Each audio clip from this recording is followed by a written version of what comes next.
نحمده ونستعينه ونستغفره ونؤمن به ونتوكل عليه ونعوذ بالله من شرور أنفسنا ومن سيئات أعمالنا من يهده الله فلا مضل له ومن يضلله فلا هادي له ونشهد أن لا إله إلا الله وحده لا شريك له ونشهد أن سيدنا ونبينا مولانا محمدا عبده ورسوله أرسله الله بالحق بشيرا ونذيرا أما بعد فقد قال الله تعالى في كلامه القديم أعوذ بالله من الشيطان الرجيم بسم الله الرحمن الرحيم ختم الله على قلوبهم وعلى سمعهم وعلى أبصارهم غشاوة ولهم عذاب عظيم ومن الناس من يقول آمنا بالله وباليوم الآخر وما هم بمؤمنين صدق الله العظيم. கண்ணியத்திற்குரிய பெரியோர்களே, சகோதரர்களே, சென்ற வாரம் காபிர்களை பற்றி உள்ள சில விளக்கங்கள் சொல்லப்பட்டன. காபிர்களில் சிலர் அவர்களுக்கு நீர் உபதேசம் செய்தாலும் செய்யாவிட்டாலும், அச்சமூட்டி எச்சரிக்கை செய்தாலும் செய்யாவிட்டாலும் இரண்டும் சமமாகவே இருக்கும் அவர்களுக்கு, அவர்கள் ஈமான் கொள்ள மாட்டார்கள் என்ற ஆயத்திற்கு சில விளக்கங்கள் சொல்லப்பட்டன. அவர்கள் ஏன் ஈமான் கொள்ளாமல் இருக்கின்றார்கள் என்பதற்குரிய காரணத்தை அல்லாஹ் தஆலா இந்த ஆயத்திலே விளக்குகின்றான். ஹதமல்லாஹு அலா குலூபிஹிம், அவர்களுடைய இதயங்களின் மீது அல்லாஹ் தஆலா முத்திரையிட்டு விட்டான். வ அலா சம்இஹிம், அவர்களுடைய காதுகளின் மீதும் முத்திரையிட்டு விட்டான். வ அலா அப்சாரிஹிம் கிஷாவா, அவர்களுடைய கண்களின் மீது திரை இருக்கின்றது என்பதாக அதற்குரிய காரணத்தை அல்லாஹ் தஆலா குறிப்பிடுகின்றார். அந்த காபிர்கள் அறவே ஈமான் கொள்ளாமல் இருப்பதற்கு காரணம் அவர்களுடைய இதயம், அவர்களுடைய கண்கள், அவர்களுடைய செவிகள், இவையெல்லாம் அல்லாஹ் தஆலாவுடைய அந்த அல்லாஹுடைய கட்டளைகளை ஏற்றுக்கொள்வதற்கு தகுதியற்றவையாக ஆக்கப்பட்டு விட்டன என்பதை குறிப்பிடுகின்றார். இதயங்களின் மீது முத்திரை வைத்து விட்டான் என்று சொன்னால், அந்த இதயங்கள் எதையும் விளங்கிக் கொள்ள முடியாதவாறு அல்லாஹ் தஆலா அதனை அமைத்து விட்டான். இவ்வாறு அல்லாஹ் தஆலா அந்த இதயங்களின் மீது முத்திரை இடுவதற்குரிய காரணம் என்னவென்றால், அவர்கள் அல்லாஹ் தஆலாவுடைய செய்திகள் வந்த நேரத்திலே அதை ஏற்றுக்கொள்வதை புறக்கணித்தார்கள், பெருமை அடித்தார்கள். சத்தியமான விஷயங்களின் பக்கம் அவர்கள் அழைக்கப்பட்ட நேரத்தில் அதை மறுத்தார்கள். தங்களுடைய மூதாதையருடைய கொள்கைகளிலே மிக நிம்மதியாகவும் உறுதியாகவும் இருப்பதாக குறிப்பிட்டு, அதுதான் சரியான வழி என்பதாக நாங்கள் நம்பிக்கை கொள்கின்றோம் என்பதாக உண்மையான சத்தியமான விஷயங்களை அவர்கள் மறுத்தார்கள். அதிலே ஒரு விதமான பெருமையை அவர்கள் மேற்கொண்டார்கள். இப்படி அவர்கள் பெருமை அடித்து சத்தியத்தை புறக்கணித்ததின் காரணமாக அது நிரந்தரமாக தொடர்ந்து எல்லா காலங்களிலும் பல்வேறு உபதேசங்களுக்கு பின்னாலும் பல்வேறு அத்தாட்சிகளுக்கு பின்னாலும் அவர்கள் அவ்வாறு செய்து கொண்டிருந்த காரணத்தால் அல்லாஹ் தஆலா அவர்களுடைய இதயங்களிலும் அவர்களுடைய செவிகளிலும் முத்திரையிட்டு விட்டான் என்பதாக குறிப்பிடுகின்றான். அல்லாஹ் தஆலா முத்திரை வைப்பது என்பது, யார் எந்த உபதேசத்தை செய்தாலும் சரி, எப்படிப்பட்ட அற்புதமான விஷயங்களை சொல்லி காட்டினாலும் அல்லது செய்து காட்டினாலும் அதனை ஏற்றுக்கொள்ள முடியாதவாறு அவர்களுக்கு இந்த உறுப்புகள் எல்லாம் தடை செய்யப்பட்டு விட்டன என்பதை அல்லாஹ் குறிப்பிடுகின்றான். பொதுவாக மனிதன் விளங்குவதற்கு கிரகிப்பதற்குரிய ஒரு அற்புதமான உறுப்பாக மனிதனுக்கு இதயத்தை அல்லாஹ் தஆலா வழங்கி இருக்கின்றார். கிரகிக்கக்கூடிய ஆற்றலை அல்லாஹ் தஆலா அதிலிருந்து எடுத்து விட்டால் பிறகு எப்படிப்பட்ட அற்புதமான உபதேசமும் எந்த நபியினுடைய உபதேசமும் அவர்களுடைய உள்ளத்திலே ஏறுவது என்பது முடியாத காரியமாகிவிடும். இது அந்த மக்காவுடைய அந்த காபிர்களுடைய விஷயத்திலே அல்லாஹ் தஆலா இவ்வாறு ஆக்கிவிட்டார். அவருடைய உள்ளங்களிலே ஒரு விதமான முத்திரையை போட்டு, அதாவது எதையும் கிரகிக்க முடியாத அளவுக்கு, விளங்க முடியாத அளவுக்கு உள்ள நிலையை அந்த இதயத்தின் மீது அல்லாஹ் தஆலா அமைத்து விட்டான் என்பதாக பொருளாகும். முத்திரையிட்டு விட்டான் என்று சொன்னால் சாதாரணமாக உலக வழக்கப்படி அல்லாஹ் தஆலா சொல்லி காட்டுகின்றான். ஒரு கடிதத்தை எழுதி ஒரு உரைக்குள்ளாக போட்டு அந்த உரையை முத்திரை வைத்து விட்டால் உள்ளே இருப்பது வெளியே வர முடியாது, வெளியே இருப்பதை உள்ளே செலுத்தவும் முடியாது. உள்ளே என்ன இருக்கின்றதோ அது அப்படியே நிரந்தரமாக இருக்கும், அதிலிருந்து எந்த விதமான மாறுபாடும் இருக்காது. அதே போன்று ஒரு கட்டிடத்தை பூட்டி முத்திரை வைத்து விட்டால், சீல் வைத்து விட்டால், அதன் உள்ளே இருக்கக்கூடிய பொருள் வெளியே எடுக்க முடியாது, வெளியே இருக்கக்கூடிய பொருளை உள்ளே கொண்டு செல்ல முடியாது. இது போன்றுள்ள ஒரு அமைப்பை அல்லாஹ் தஆலா அவருடைய இதயத்தின் மீது ஆக்கிவிட்டார். வெளியே சொல்லப்படக்கூடிய எந்த விதமான ஞானங்களாக இருந்தாலும் சரி, எவ்வளவு அற்புதமான விஷயங்களாக இருந்தாலும் சரி, அது அவருடைய கல்புக்குள்ளே போவது, இதயத்திற்குள்ளே போவது என்பது முடியாத விஷயமாகிவிட்டது.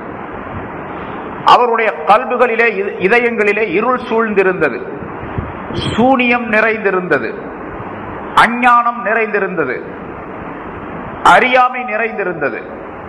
இந்த நிறைந்திருந்த பொருள்கள் அனைத்தும் அப்படியே இருக்குமாறு அல்லாஹ் தஆலா செய்து விட்டார்.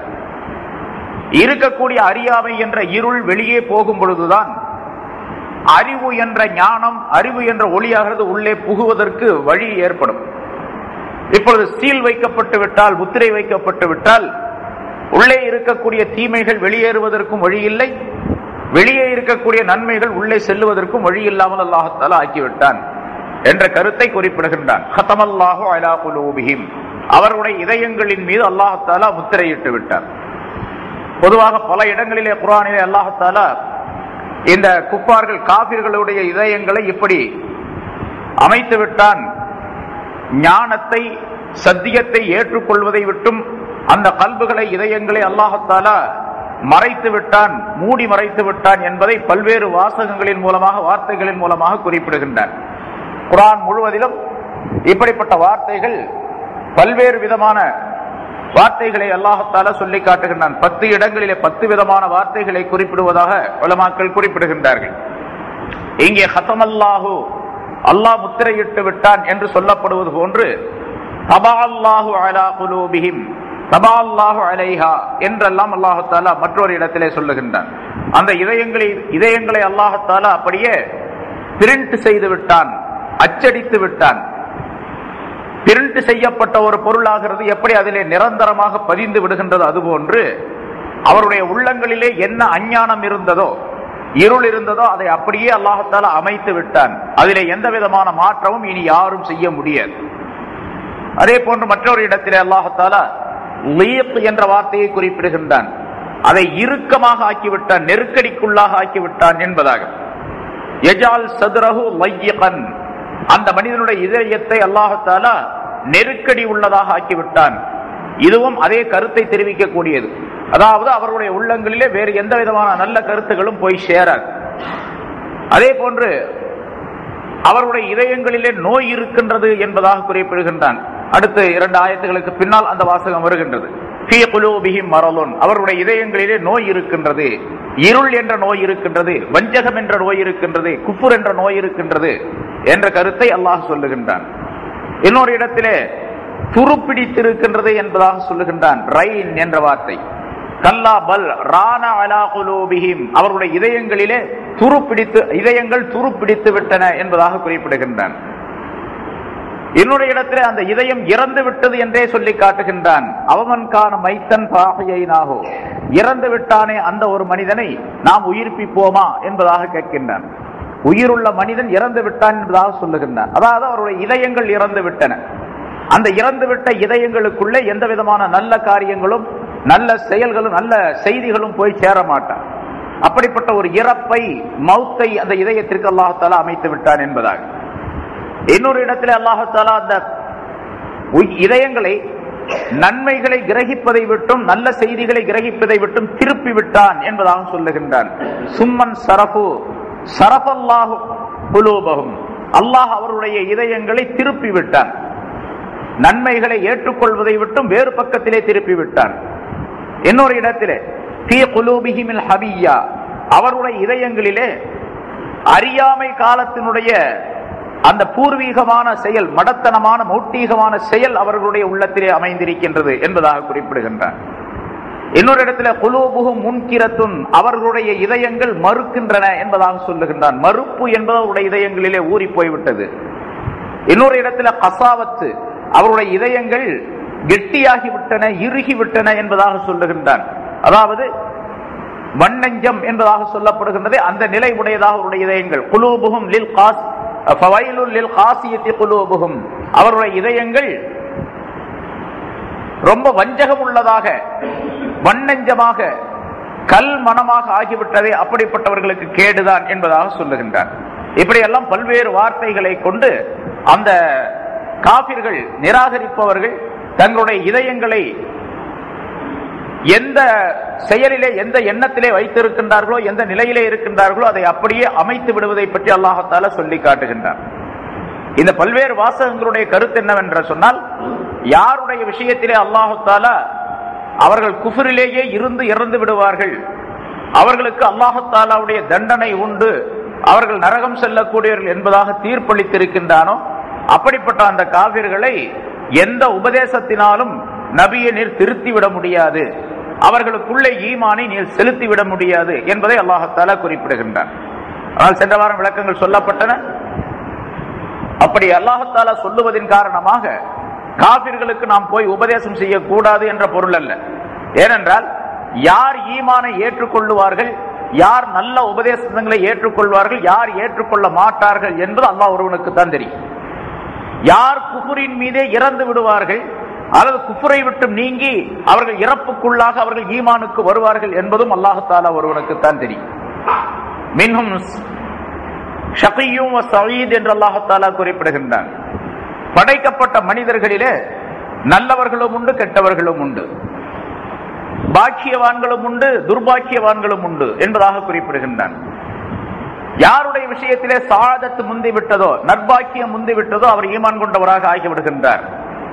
யாருடைய விஷயத்திலே ஷகாவத்து, துர்பாக்கியம் முந்தி விட்டதோ அப்படிப்பட்டவர் ஈமான் கொள்ளாமல் இருந்து விடுகின்றார். இது அல்லாஹ் ஒருவனுக்குத்தான் தெரியும். ஆனால் ரசூலுல்லாஹி ஸல்லல்லாஹு அலைஹி வஸல்லம் அவருடைய காலத்திலே ஸல்லல்லாஹு அலைஹி வஸல்லம் அவர்களுக்கு வஹையின் மூலமாக, தன்னுடைய தெய்வீக செய்தியின் மூலமாக இப்படிப்பட்ட நிகழ்ச்சிகளை பல்வேறு சமயங்களிலே அல்லாஹ் தஆலா அறிவித்துக் கொடுத்தார். இந்த மனிதருடைய இதயத்திலே குஃப்ர் நிறைந்திருக்கின்றது, அவன் நீர் என்ன சொன்னாலும் அவன் ஏற்றுக்கொள்ள மாட்டான் என்பதாக. இவருடைய இதயத்திலே நிஃபாக் என்ற நயவஞ்சகம் இருக்கின்றது, நீர் என்னதான் உபதேசம் செய்தாலும் அந்த நிஃபாக்கை விட்டு அந்த மனிதன் வெளியே வரமாட்டான் என்று வஹையினுடைய நேரத்திலே அந்த காலத்திலே அல்லாஹ் தஆலா சொல்லி காட்டினார். ஆனாலும் கூட முன்னால் சென்ற வாரம் உள்ள ஆயத்திற்கு விளக்கம் சொல்லப்பட்டது. எப்படி இருந்தாலும் சரி, சொல்லக்கூடிய உபதேசத்தை சொல்லிக்கொண்டே இருக்க வேண்டும். நற்செய்தி சொல்லுதல், அச்சமூட்டி எச்சரிக்கை செய்தல் என்ற இரண்டு விஷயங்களையும் தொடர்ந்து செயல்படுத்திக் கொண்டே இருக்க வேண்டுமே தவிர, இவர் ஈமான் கொள்ள மாட்டார் என்ற காரணத்தினால் அந்த மனிதருக்கு உபதேசம் செய்யாமல் இருப்பது என்பது ஒரு முபல்லிக் பிரச்சாரகருக்கு அது தகுதியானதல்ல என்பதாகவும் சொல்லப்பட்டது. ஆக அல்லாஹ் தஆலா அவருடைய இதயங்களிலே முத்திரை வைத்து விட்டான், அதே போன்று அவருடைய காதுகளிலும் முத்திரை வைத்து விட்டான் என்பதாக சொல்லி, ஈமான் கொள்ளாததின் காரணமாக இந்த உலகத்திலே அவர்களுக்கு கொடுக்கப்படக்கூடிய தண்டனையை அல்லாஹ் தஆலா இங்கே விளக்குகின்றார். ஒரு மனிதருக்கு ஈமான் கொள்ளாமல் இருப்பதின் காரணமாக அவருடைய இதயத்திலே முத்திரை ஏற்பட்டு விடுகின்றது, முத்திரை வைத்து விடுகின்றான் அல்லாஹ் தஆலா, காதுகளிலே முத்திரை வைத்து விடுகின்றான் என்று சொன்னால் அது இந்த உலகத்திலே கிடைக்கக்கூடிய மிகப்பெரிய தண்டனை அந்த மனிதனுக்கு. அந்த மனிதன் நினைத்துக் கொண்டிருப்பான் நாம் நல்ல வழியில் இருக்கின்றோம் என்பதாக. ஆனால் உண்மையிலேயே அந்த மனிதன் மிகப்பெரிய தீயவன், மிகப்பெரிய கொடுமைக்கு உள்ளாக்கப்பட்டவன், மிகப்பெரிய துர்பாக்கியவான் அந்த மனிதன். வெளித்தோற்றத்திலே மக்களுக்கு மத்தியிலே அந்த மனிதன் மிக பிரகாசமாக தெரிந்தாலும் கூட அவன் இருளுக்குள்ளே மூழ்கி இருக்கின்றான் என்பது என்று ஸல்லல்லாஹு அலைஹி வஸல்லம் அவர்கள் அல்லாஹ் தஆலா இந்த ஆயத்திலே விளக்குகின்றார். ஏனென்று சொன்னால் இதயத்திலே முத்திரை வைக்கப்பட்டு நல்ல செய்திகள் எதுவும் அந்த இதயத்திற்குள்ளே போகாத நேரத்தில் அந்த மனிதன் மிகப்பெரிய துர்பாக்கியவானாகத்தான் கருதப்படுவான். ஏனென்றால் நல்ல செய்திகள் அந்த மனிதனிடத்தில் ஏற மாட்டாது. நல்ல செய்திகளுடைய இதயத்தை போய் சேராத நேரத்திலே, அவனுடைய காதுகளை வந்து அடையாத நேரத்திலே நல்ல செயல்களையும் அந்த மனிதன் செய்ய முடியாது. தீய செயல்களே உருவானவனாக அந்த மனிதன் இருப்பார். தீமைகளே நிறைந்தவனாக அந்த மனிதன் இருப்பார். இப்பொழுது அந்த மனிதன் மிகப்பெரிய துர்பாக்கியவான். இது உலகத்திலே அந்த மனிதனுக்கு கிடைக்கக்கூடிய தண்டனை. பிறகு ஆகிரத்திலே கிடைக்கக்கூடிய தண்டனை இந்த ஆயத்தினுடைய கடைசியிலே அல்லாஹ் தஆலா சொல்லுகின்றார், வலஹும் அஸாபுன் அதீம் என்ற வாசகத்தின் மூலமாக. இங்கே அல்லாஹ் தஆலா அந்த காபிர்கள் அவர்களுடைய இதயங்களின் மீது அல்லாஹ் முத்திரை வைத்து விட்டான், அவருடைய செவிகளின் மீது முத்திரை வைத்து விட்டான் என்று சொல்லுவதின் காரணமாக மூமினான மனிதர்களுக்கு மிகப்பெரிய எச்சரிக்கையை அல்லாஹ் தஆலா சொல்லி காட்டுகின்றான். மூமினான மனிதர்கள் தங்களுடைய இதயங்களை மிக ஜாக்கிரதையாக பாதுகாத்துக் கொள்ள வேண்டும், இதயத்தை பக்குவப்படுத்திக் கொள்ள வேண்டும் என்று அல்லாஹ் தஆலா இங்கே குறிப்பிடுகின்றான். கல்பு என்ற அந்த இதயம் இருக்கின்றதே, அது அல்லாஹ் தஆலாவினால் கொடுக்கப்பட்ட ஒரு அற்புதமான ஒரு பொருளாகும். அந்த கல்பு என்பதிலே நல்ல ஞானங்கள் நிறைந்து வழியக்கூடிய தன்மையை அல்லாஹ் தஆலா ஏற்படுத்தி வைத்திருக்கின்றான். இந்த கல்பு பரிசுத்தமாக இருக்கக்கூடிய நேரத்தில் தான், இதயம் பரிசுத்தமாக இருக்கக்கூடிய நேரத்தில் தான் எல்லா விதமான நன்மைகளும் அந்த மனிதனிடத்தில் வெளிப்படக்கூடிய தன்மை ஏற்படும். ஆகவேதான் காவிர்களை பற்றி அல்லாஹ் தஆலா இதயங்களின் மீது முத்திரை வைத்து விட்டான் என்று சொல்லும் பொழுது, மூமினான நாம் அந்த இதயங்களை பாதுகாத்துக் கொள்வது, ஒவ்வொரு மனிதரும் தன்னுடைய இதயத்தை பாதுகாப்பது, அதை பக்குவப்படுத்துவது, அதை ஒளிமயமாக ஆக்குவது, அதிலே நல்ல காரியங்கள் நல்ல விஷயங்கள் சென்று சேருமாறு உள்ள விஷயங்களை எல்லாம் வேலைகளை எல்லாம் செய்து கொள்வது, கிரகித்துக் கொள்வது, இவையெல்லாம் கட்டாயம் என்பதையும் அல்லாஹ் தஆலா சொல்லி காட்டுகின்றான். கல்பு என்ற அந்த இதயம்தான் ஞானம் வளரக்கூடிய, ஞானம் நிறைந்திருக்கக்கூடிய இடமாக ஆக்கப்பட்டு இருக்கின்றது. எனவே முதலாவதாக அந்த கல்பு கிரகிக்கக்கூடிய, நல்லவற்றை கிரகிக்கக்கூடிய தன்மை உடையவையாக ஆக வேண்டும் என்று சொன்னால், முதலாவதாக அந்த கல்புக்குள்ளே ஈமான் என்பது வர வேண்டும். ஈமான் என்பது கல்பின் மூலமாக முதலாவதாக ஏற்படுவது. முன்னாலே சொன்னோம், தஸ்தீக்கும் பில் கல்ப். ஈமான் என்பதற்கு விளக்கம் சொல்லும் பொழுது, தஸ்தீக்கும் பில் கல்ப் வ இக்ராரும் பில் லிசான். கல்பினால் உண்மைப்படுத்துவது, நாவினால் அதை மொழிவது, சொல்லி காட்டுவது, இதுதான் ஈமான் என்பது. கல்பினால் உறுதிப்படுத்துவது. இப்ப ஈமான் தங்கக்கூடிய இடம், ஈமான் இருக்கக்கூடிய இடம் கல்பாக இருக்கின்றது. எனவே மூமினாக இருக்கக்கூடியவர்கள் ஈமான் இருக்கக்கூடிய, ஈமான் என்பது இந்த உலகத்தில் உள்ள எல்லா பொருள்களை விட மிக அற்புதமானது, மிக உயர்ந்தது. அந்த ஈமான் என்ற ஒளிமயமான தன்மை இருக்கக்கூடிய அந்த கல்பை மனிதன் தன்னுடைய உலகத்தினுடைய அழுக்குகளை கொண்டு அதை பாழ்படுத்திக் கொள்ளக்கூடாது, அதை தூசு அடைய செய்யக்கூடாது, அது மாசு மறுவற்றதாக இருக்கக்கூடிய ஒரு அமைப்பை உருவாக்கி கொள்ள வேண்டும் என்பதையும் அல்லாஹ் தஆலா இங்கே விளக்குகின்றான். ஈமான் கொண்ட பின்னால் அந்த ஈமானுக்குரிய செயல்கள் மற்ற உறுப்புகளின் மூலமாக வெளிப்பட வேண்டும். அப்படி வெளிப்பட்டால் இருக்கக்கூடிய ஈமானாகிறது பிரகாசம் உடையதாக ஆகும். இன்னும் அதிகமான நல்ல செயல்கள் செய்வதற்குரிய காரண காரியங்கள் அங்கே ஏற்பட்டுவிடும் என்பதையும் அல்லாஹ் தஆலா சுட்டி காட்டுகின்றான். அதனால்தான் ரசூலுல்லாஹி ஸல்லல்லாஹு அலைஹி வஸல்லம் அவர்கள் இந்த கல்பை பரிசுத்தப்படுத்துவதை பற்றி ஏராளமான விஷயங்களை, ஹதீசுகளை நமக்கு சொல்லி காட்டுகின்றார்கள். மனிதன் பாவம் செய்யும் பொழுது, முன்னாலும் சொல்லி இருக்கின்றேன், பாவம் செய்யும் பொழுது அந்த இதயமாகிறது இருட்டாகி விடுகின்றது. ஈமான் கொண்டிருக்கக்கூடிய அந்த இதயமும் கூட கருப்பு புள்ளிகளால் நிரப்பப்பட்டு அது இருள் சூழ்ந்ததாக மாறிவிடுகின்றது. பிறகு நல்ல விஷயங்களை கிரகிப்பது என்பது முடியாத காரியமாக ஆகிவிடுகின்றது. ஸல்லல்லாஹு அலைஹி வஸல்லம் அவர்கள் சொல்லுகின்றார்கள், இதா இன்னல் முஃமின இதா அஸ்னப, ஒரு மூமினான மனிதன் ஒரு பாவத்தை செய்தால், கானத் நுக்தத்துன் சௌதா ஃபீ கல்பிஹி, அவனுடைய இதயத்திலே ஒரு கருப்பு புள்ளியாகிறது ஏற்பட்டு விடுகின்றது. ஃபைன் தாப வஸ்தக்பர ஸகில கல்புஹு, அவன் அந்த செய்துவிட்ட பாவத்திற்காக வேண்டி மன்னிப்பு தேடினால், தௌபா செய்தால், அந்த கல்பாகிறது அந்த மனிதனுக்கு தெளிவாகி விடுகின்றது. அந்த கருப்பு புள்ளி அழிக்கப்பட்டு திரும்பவும் நல்ல நிலையிலே ஒளிமயமான தன்மை ஏற்பட்டு விடுகின்றது. வைன் ஜாத, அப்படி இல்லாமல் திரும்பவும் பாவத்தை செய்வானேயானால், அதிகமாக செய்வானேயானால், ஜாதத், அந்த கருப்பு புள்ளியும் அதிகப்படுகின்றது. ஒரு பாவத்தை செய்யும் பொழுது ஒரு கருப்பு புள்ளி, இன்னொரு பாவத்தை செய்தால் இன்னொரு கருப்பு புள்ளி, இப்படியே ஒவ்வொரு பாவத்திற்கும் கருப்பு புள்ளிகள் விழுந்து விழுந்து இதயம் முழுவதும் கருப்பாக ஆகிவிடுகின்றது. ஹத்தா தஅலு கல்பஹு, அவனுடைய இதயத்தை மூடிக்கொள்ளும் வரைக்கும், இதயத்தை அந்த கருப்பு புள்ளிகள் மூடிக்கொள்ளுகின்றன. ஃபதாலிகுமுர் ரான், அதுதான் ரான் என்பது. அல்லாஹ் தஆலா குர்ஆனிலே சொல்லக்கூடிய கல்லா பல் ரானா அலா குலூபிஹிம் மா கானூ யக்ஸிபூன் என்று சொல்லுகின்றானே, அவர்கள் சம்பாதித்துக் கொண்ட தீமைகளின் காரணமாக அவருடைய இதயங்கள் துரு பிடித்து விட்டன என்று சொல்லுகின்றானே, அந்த துரு இதுதான் என்பதாக ஸல்லல்லாஹு அலைஹி வஸல்லம் அவர்கள் சொல்லி காட்டினார்கள். இப்பொழுது இதயம் பாவங்கள் செய்வதின் காரணமாக ஈமான் கொண்டிருக்கின்றோம், ஆனால் பாவங்கள் செய்வதின் காரணமாக மேலும் மேலும் கருப்படைந்து கருப்பு புள்ளிகள் விழுந்து அது கருப்பாக ஆகிவிடுகின்றது. வெளியே இருக்கக்கூடிய நல்ல செய்திகள், அறிவு செய்திகள் அனைத்தும் கிரகிக்கக்கூடிய தன்மை இல்லாமல் மாறிவிடுகின்றது என்பதை ஸல்லல்லாஹு அலைஹி வஸல்லம் அவர்கள் சுட்டி காட்டுகின்றார்கள். ஆகவே மூமினாக இருக்கக்கூடிய நாம் நம்முடைய கல்வை மிக பக்குவப்படுத்திக் கொள்ள வேண்டும். அந்த கல்வு சரியாகிவிட்டால் உடல் முழுவதும் சரியாகிவிடும். கல்வு பசாதாகிவிட்டால், நாசமாகிவிட்டால் உடல் முழுவதும் நாசமாகிவிடும். ஸல்லல்லாஹு அலைஹி வஸல்லம் அவர்கள் இதையும் தெளிவாக சொல்லுகின்றார்கள். இன்ன ஃபில் ஜஸதில் முதுகத்தன், உடலிலே ஒரு சதை துண்டு இருக்கின்றது, உடலிலே ஒரு சதை துண்டு இருக்கின்றது. இதா ஸலஹத் ஸலஹல் ஜஸது குல்லுஹு, அந்த சதை துண்டு நல்லதாக ஆகிவிட்டால் உடல் முழுவதும் நல்லதாக ஆகிவிடும். வைதா ஃபஸதத் ஃபஸதல் ஜஸது குல்லுஹு, அந்த சதை துண்டு கெட்டுவிட்டால் உடல் முழுவதும் கெட்டுவிடும். அதா வஹியல் கல்ப், அது என்ன தெரியுமா? அதுதான் இதயம் என்று ஸல்லல்லாஹு அலைஹி வஸல்லம் அவர்கள் சொன்னார்கள். அந்த இதயம் நல்லதாக இருந்தால் உடல் முழுவதும் நல்லதாக இருக்கும். இதயம் ஒளிமயமாக இருந்தால் உடல் முழுவதும் ஒளிமயமாக மாறிவிடும். உடல் உறுப்புகள் அனைத்தும் ஒளிமயமாக ஆகிவிடும். கண்களிலே ஒளி, காதுகளிலே ஒளி, கைகளிலே ஒளி, கால்களிலே ஒளி, எல்லா விதமான உறுப்புகளிலும் நூறானியத்து நிரப்பப்பட்டு நூறானியத்தான அந்த இதய உறுப்புகளில் இருந்து நூறானியத்தான செயல்கள் வெளிப்படக்கூடிய தன்மையை அல்லாஹ் தஆலா தந்து விடுவார். நாக்கிலே நூறானியத் ஏற்பட்டு விட்டால் சொல்லப்படக்கூடிய விஷயம் இருக்கின்றதே அது மக்களால் கவரப்படும், கிரகிக்கப்படும். மக்கள் அது பற்றி அதை கேட்டு செயல்படக்கூடிய தன்மையை அந்த நாக்கிற்கு அல்லாஹ் தஆலா தந்து விடுவார். இது கல்வின் மூலமாக வரக்கூடிய நிலை, கல்வியில் இருந்து வெளிப்படக்கூடிய தன்மை. முதலாவதாக ஒரு மூமினான மனிதர் தன்னுடைய கல்வை பக்குவப்படுத்திக் கொள்ள வேண்டும். கல்வி என்பதுதான் நாம் சாதாரணமாக ஒவ்வொரு செயலுக்கும் நியத்து கட்டாயம் என்பதாக சொல்லுகின்றோம். நியத் என்று சொன்னால் எண்ணம், அந்த எண்ணம் கட்டாயம்.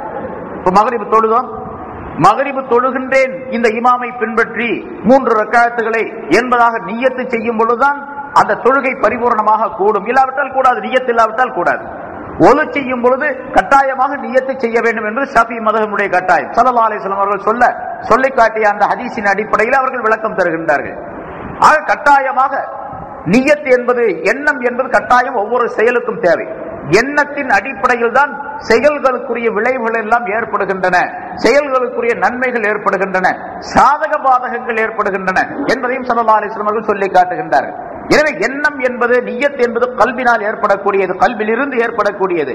கல்வி எப்படிப்பட்டது என்று சொன்னால், ஒரு செயலை நல்லதாக ஆக்குவதற்கும் கெட்டதாக ஆக்குவதற்கும் அந்த கல்வி தான் காரணமாக அமைந்திருக்கின்றது.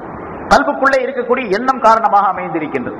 பாருங்க, தொழுகிறோம் அல்லது நோன்பு வைக்கிறோம், ஏதாவது ஜகாத்து கொடுக்கிறோம், நன்மைகளை செய்யணும். ஜகாத்து கொடுக்கறதுக்காக வேண்டி பொருளை எடுத்து, ஒரு 1000 ரூபாய் ஜகாத்துடைய பொருளை எடுத்து ஒரு மனிதர் கொடுக்கின்றார். நியத் இல்லாம கொடுத்துட்டாரு, ஜகாத்து செல்லுபடியாகாது. இப்ப அந்த கல்பு, அந்த ஜகாத்து நிறைவேறுவதற்கு, அந்த கடமை நிறைவேறுவதற்கு எவ்வளவு தேவை, எவ்வளவு அவசியம் என்பதை ஸல்லல்லாஹு அலைஹி வஸல்லம் சொல்லி காட்டுகின்றார். அல்லாஹ் தஆலா இந்த ஆயத்தின் மூலமாக விளக்குகின்றார். எவ்வளவு அவசியம். கல்விலே அந்த எண்ணம் வரவில்லை, இது ஜகாத்துடைய பொருள், நான் இவருக்கு வழங்குகின்றேன் என்று ஒரு மனிதன் நியத்து செய்யாமல் பொதுவாக கொடுத்து விட்டார் என்று சொன்னால் அது ஜகாத்துடைய பொருளாக கணிக்கப்பட மாட்டாது, கடமை நிறைவேறாது. திரும்ப இன்னொரு தடவை 1000 ரூபாய் கொடுக்கணும் அவர். இப்ப அந்த எண்ணத்திற்கு எவ்வளவு பவர் இருக்கின்றது பாருங்க. இப்ப முன்னாலே சொல்லியிருக்கிறேன், மகரிப் தொழுத 3 ரக்காத்து, அதே மாதிரி பின்னால 2 ரக்காத்து சுன்னத்து நஃபில் எல்லாத்தையும் தொழுதும். ஃபஜ்ர்ல 2 ரக்காத்து ஃபர்ல் தொழுகிறோம், 2 ரக்காத்து சுன்னத்து தொழுகின்றோம். ஃபஜ்ருடைய நேரத்தில் சுன்னத்தான தொழுகை, நஃபிலான தொழுகை, ஃபர்லான தொழுகை எல்லாத்துக்கும் ஒரே மாதிரி தான் நம்முடைய செயல்கள் அமைந்திருக்கின்றன. அதுக்கு எப்படி தக்பீர் கட்டுறோமோ, ஃபர்லுக்கு எப்படி தக்பீரோ அதே போலதான் சுன்னத்தான தொழுகைக்கு தக்பீர். ஃபர்லுக்கு என்ன ஓதுறோமோ அதே மாதிரி தான் சுன்னத்தான தொழுகைகளுக்கும் ஓதுறோம். ஃபர்லுக்கு எப்படி ருக்கோ செய்யறோமோ, சுஜூத் செய்யறோமோ, இருப்பு இருக்கிறோமோ, அத்தஹியாத் ஓதுறோமோ, அதே மாதிரி தான் நஃபில் சுன்னத்தான தொழுகைகளுக்கும் ஓதுறோம். இதுக்கு பேர் ஃபர்ல், அதுக்கு பேர் சுன்னத்து. இதற்குள்ள தரஜா வேறு, அதற்குள்ள தரஜா வேறு. இதற்குள்ள நன்மைகளே தனி, அதற்குள்ள நன்மைகளே தனி. இதை தொழாவிட்டால், இந்த ஃபர்லான தொழுகைகளை தொழாவிட்டால் கட்டாயமாக குற்றவாளியாக கருதப்படுவான். அந்த நஃபிலான தொழுகைகளை தொழாவிட்டால் அவர் குற்றவாளியாக கருதப்பட மாட்டான். இப்ப இந்த நிலைகள் எல்லாம், இந்த மாறுபட்ட நிலைகள் எல்லாம் எதன் மூலமாக ஏற்படுகின்றன? இதயத்தின் மூலமாக. இதயத்தில் ஏற்படக்கூடிய நிய்யத்தின் மூலமாக. இந்த நிய்யத்து பர்லு என்பதாக கட்டினால் அந்த தொழுகை பர்ல். இந்த நிய்யத்து அந்த தொழுகையை பர்லாக்கி விடுகின்றது. நிய்யத்து தொழுகையை அந்த 2 ரக்காத்தை பர்லாக்கி விடுகின்றது. பர்லாக்கி அல்லாஹ் தஆலா இடத்தில் உயர்ந்த அந்தஸ்தை தந்து விடுகின்றது. அதே நிய்யத்து நஃபிலோடு சேரும்போது நஃபிலாக ஆக்கப்படுகின்றது. அந்த பர்லை விட குறைந்த தரஜா உள்ளதாக அது ஆக்கப்பட்டு விடுகின்றது. நோன்பு வைக்கின்றோம், நிய்யத்து செய்யாமலேயே ஒரு மனிதர் நோன்பை வைத்து விட்டார் என்று சொன்னால் அந்த நோன்பு செல்லுபடியாகாது, திரும்ப கலா செய்ய வேண்டும். பரலான நோன்பு கூடாது. நிய்யத்து செய்து விட்டால் அது பரலாக மாறி விடுகின்றது. இப்பொழுது நிய்யத்திற்கு எவ்வளவு மதிப்பும் மரியாதையும் பாருங்கள், எவ்வளவு அந்தஸ்தை அல்லாஹ் தஆலா கொடுத்திருக்கின்றார். அந்த நிய்யத்து எழுவது, நிய்யத்து உண்டாவது என்பது கல்வின் மூலமாக. எனவே கல்வுக்கு ஒரு சிறந்த அந்தஸ்தை அல்லாஹ் தஆலா தந்திருக்கின்றார். அதனால்தான் ஸல்லல்லாஹு அலைஹி வஸல்லம் அவர்கள் சொன்னார்கள், உடலிலே ஒரு சதை துண்டு, அந்த சதை துண்டு சரிபட்டு விட்டால், சீராகிவிட்டால் உடல் முழுவதும் சீராகிவிடும். அது கெட்டுவிட்டால் உடல் முழுவதும் கெட்டுவிடும் என்பதாக குறிப்பிடுகின்றார்கள். இதயம் இருக்கின்றதே அதை நிலைப்படுத்தி வைக்க வேண்டும். நல்ல செயல்களை செய்வதற்காக வேண்டி உள்ள காரண காரியங்களின் மீது நிலைப்படுத்தி வைக்க வேண்டும். ஸல்லல்லாஹு அலைஹி வஸல்லம் அவர்கள் சொல்லுகின்றார்கள், மஸலுல் கல்பி மஸலு ரீஷத்தின். இந்த இதயத்திற்கு உதாரணம் இருக்கின்றதே அது ஒரு பறவையினுடைய இறகை போன்று. அந்த இறகு ஒரு பெரிய வனாந்தரத்திலே, பாலைவனத்திலே, திறந்த மைதானத்திலே கிடக்கின்றது. சாதாரணமா அந்த கோழி ரெக்க பாக்குறோம்ல, அது சாதாரணமா சும்மா கிடந்தாலும் காத்து பேனுகின்னு போறத சும்மாவே கிடந்துச்சுன்னு வச்சுங்க, சும்மா இருக்கும் போதே துள்ளிக்கிட்டே இருக்கும். அது காத்தே இல்லைன்னு வச்சுங்க, அப்போ கூட அது இந்த பக்கம் அந்த பக்கம் புரட்டுக்கிட்டே இருக்கு. ஏன்னா அதை புரட்டுவதற்கு ஒரு பெரிய காற்று தேவையில்லை. மிக சாதாரணமாக இருக்கக்கூடிய காற்றே போதுமானது. சும்மா அப்படி இப்படி மாறிக்கிட்டே இருக்கும். கொஞ்சம் வேகமா காத்து அடிச்சுன்னு வச்சுங்க, லேசா காத்து அடிச்சு இன்னும் கொஞ்சம் அதிகமாக புரளும். வேகமா காத்தடிச்சு வேகமா ஓடும், அங்கே இங்கே ஓடும் அந்த ரெக்கை. சரி, அதை ஸல்லல்லாஹு அலைஹி வஸல்லம் எப்படி சொல்றாங்கன்னு கேட்டா, அந்த இறகு இருக்கின்ற பறவையோட இறகு அது ஒரு பெரிய மைதானத்திலே கிடக்கின்றது. வீட்டுக்குள்ள இருக்கும்போது துள்ளிக்கிட்டு இருக்கும் அது, அந்த இறகு. மைதானத்தை கிடந்தா எப்படி இருக்கும்? மைதானத்தில் இன்னும் கொஞ்சம் வேகமா துள்ளும், அங்கே இங்கே ஓடும், பறக்கும். சரி, அதோடு காத்தும் வீசுகின்றது. ஸல்லல்லாஹு அலைஹி வஸல்லம் அவர்கள் சொல்லுகின்றார்கள், துகல்லிபுஹர் ரியாஹு பிஃபலாத்தின். ஒரு பரந்த திறந்த வெளியிலே கிடக்கக்கூடிய அந்த இறகை காற்றாகிறது, அதனை புரட்டி புரட்டி விடுகின்றது என்பதாக சொல்லுகின்றார்கள். காற்று வீசுகின்றது, காற்று வீசுவதன் காரணமாக அந்த இறகு அங்கு இங்கும் பறந்து திரும்பி திரும்பி ஓடுகின்றது. ஒரு நிலையில ஒரு நிமிஷம் கூட, ஒரு வினாடி கூட அது நிலையாக இருப்பதே இல்லை. அந்த இறகு அந்த மாதிரி இடத்துல ஒரு பரந்த மைதானம், காற்று அடிச்சுக்கிட்டு இருக்குது, ஒரு சின்ன இறகு கிடைக்குது அப்படின்னு சொன்னா சும்மா இருக்குமா? ஒரு வினாடி அல்ல, ஒரு வினாடியில ஒரு 1000ல் 1 பங்கு நேரம் கூட சும்மா இருக்காது. அது அப்படியே அசைஞ்சுக்கிட்டு தான் இருக்கு, ஆடிக்கிட்டு தான் இருக்கு. இது போன்று மனிதனுடைய கல்பு என்பதாக ஸல்லல்லாஹு அலைஹி வஸல்லம் சொல்லுகின்றார்கள். அதனுடைய விளக்கம் என்ன? கல்பு எப்பொழுதுமே இப்படி மாறிக்கொண்டே இருக்கும். அதனால அல்லாஹ்விடத்தில் நீங்க கேட்டுக்கொண்டே இருக்க வேண்டும், என்னுடைய கல்பை தீனின் மீது நீ நிலைப்படுத்தி வைப்பாயாக. ஸல்லல்லாஹு அலைஹி வஸல்லம் சொல்லி தருகின்றார்கள் துஆவை, அல்லாஹும்ம யா முகல்லிபல் குலூப், இதயங்களை புரட்டக்கூடியவனே. கல்பு என்று சொன்னாலே புரளுதல் அப்படின்னு அர்த்தம் தான். கல்பு அப்படின்னு சொன்னாலே அர்த்தம் என்ன? புரளுதல், புரண்டு கொண்டே இருக்கும், மாறிக்கொண்டே இருக்கும். அது அதனால யா முகல்லிபல் குலூப், இதயங்களை புரட்டக்கூடியவனே, சபித் கல்வி அலா தீனி, என்னுடைய கல்வை உன்னுடைய தீனின் மீது நிலைப்படுத்தி வைப்பாயாக என்று ஸல்லல்லாஹு அலைஹி வஸல்லம் அவர்கள் அடிக்கடி துஆ கேட்பார்கள். நேர்வழியின் மீது நிலைப்படுத்துதல், தீனின் மீது நிலைப்படுத்துதல், ஈமானின் மீது நிலைப்படுத்துதல், இஸ்லாத்தின் மீது நிலைப்படுத்துதல் கல்புக்கு இருக்க வேண்டும் என்பதை ஸல்லல்லாஹு அலைஹி வஸல்லம் அவர்கள் அங்கே குறிப்பிடுகின்றார்கள். இன்னொரு ஹதீஸில் இப்படி சொல்லி காட்டுகின்றார்கள், மனிதனுடைய கல்பு இருக்கின்றது, அது ரஹ்மானுடைய 2 விரல்களுக்கு மத்தியிலே இருக்கின்றது. ரஹ்மானுடைய, அல்லாஹ்வுடைய 2 விரல்களுக்கு மத்தியிலே ஒரு மனிதன் ஒரு குச்சியை 2 விரல்களுக்கு மத்தியிலே பிடித்திருக்கின்றான்.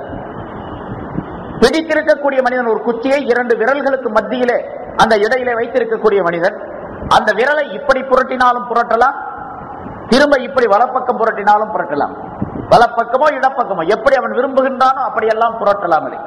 அதுபோன்று அல்லாஹ் தஆலா ரஹ்மானுடைய 2 விரல்களுக்கு மத்தியிலே மனிதனுடைய கல்பு இருக்கின்றது. அவன் எப்படி நாடுகின்றானோ அப்படியெல்லாம் அதை புரட்டி விடுவான். நன்மையின் பக்கம் வேண்டுமானாலும் புரட்டுவான், தீமையின் பக்கம் வேண்டுமானாலும் புரட்டுவான். இருட்டின் பக்கம் வேண்டுமானாலும் அதனை புரட்டி விடுவான், ஒளியின் பக்கம் வேண்டுமானாலும் புரட்டி விடுவான். ஈமானின் பக்கம் வேண்டுமானாலும் திருப்பி விடுவான், அதை குஃப்ரின் பக்கம் வேண்டுமானாலும் திருப்பி விடுவான். அல்லாஹ் தஆலாவுடைய ரஹ்மானுடைய 2 விரல்களுக்கு மத்தியிலே அது இருக்கின்றது. ஆகவே நீங்கள் அவனிடத்தில் கேட்டுக்கொள்ள வேண்டும், சபித் கல்பி அலா தீனிக, அலா ஈமானிக்க, உன்னுடைய தீனின் மீது, உன்னுடைய ஈமானின் மீது, உன்னுடைய இஸ்லாத்தின் மீது என்னுடைய இதயத்தை நிலைக்க செய்வாயாக என்று கேட்டுக்கொள்ள வேண்டும் என்பதையும் ஸல்லல்லாஹு அலைஹி வஸல்லம் அவர்கள் சொல்லி காட்டுகின்றார்கள். இந்த இதயம்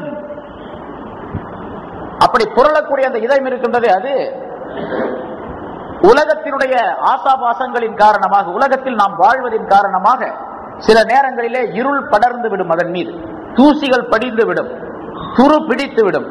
அந்த துரு பிடிப்பதையும் இருள் படர்ந்து விடுவதையும் தூசிகள் படிந்து விடுவதையும் நீக்குவதற்குரிய காரண காரியங்களையும் செய்து கொள்ள வேண்டும் என்றும் ஸல்லல்லாஹு அலைஹி வஸல்லம் அவர்கள் சொல்லுகின்றார்கள்.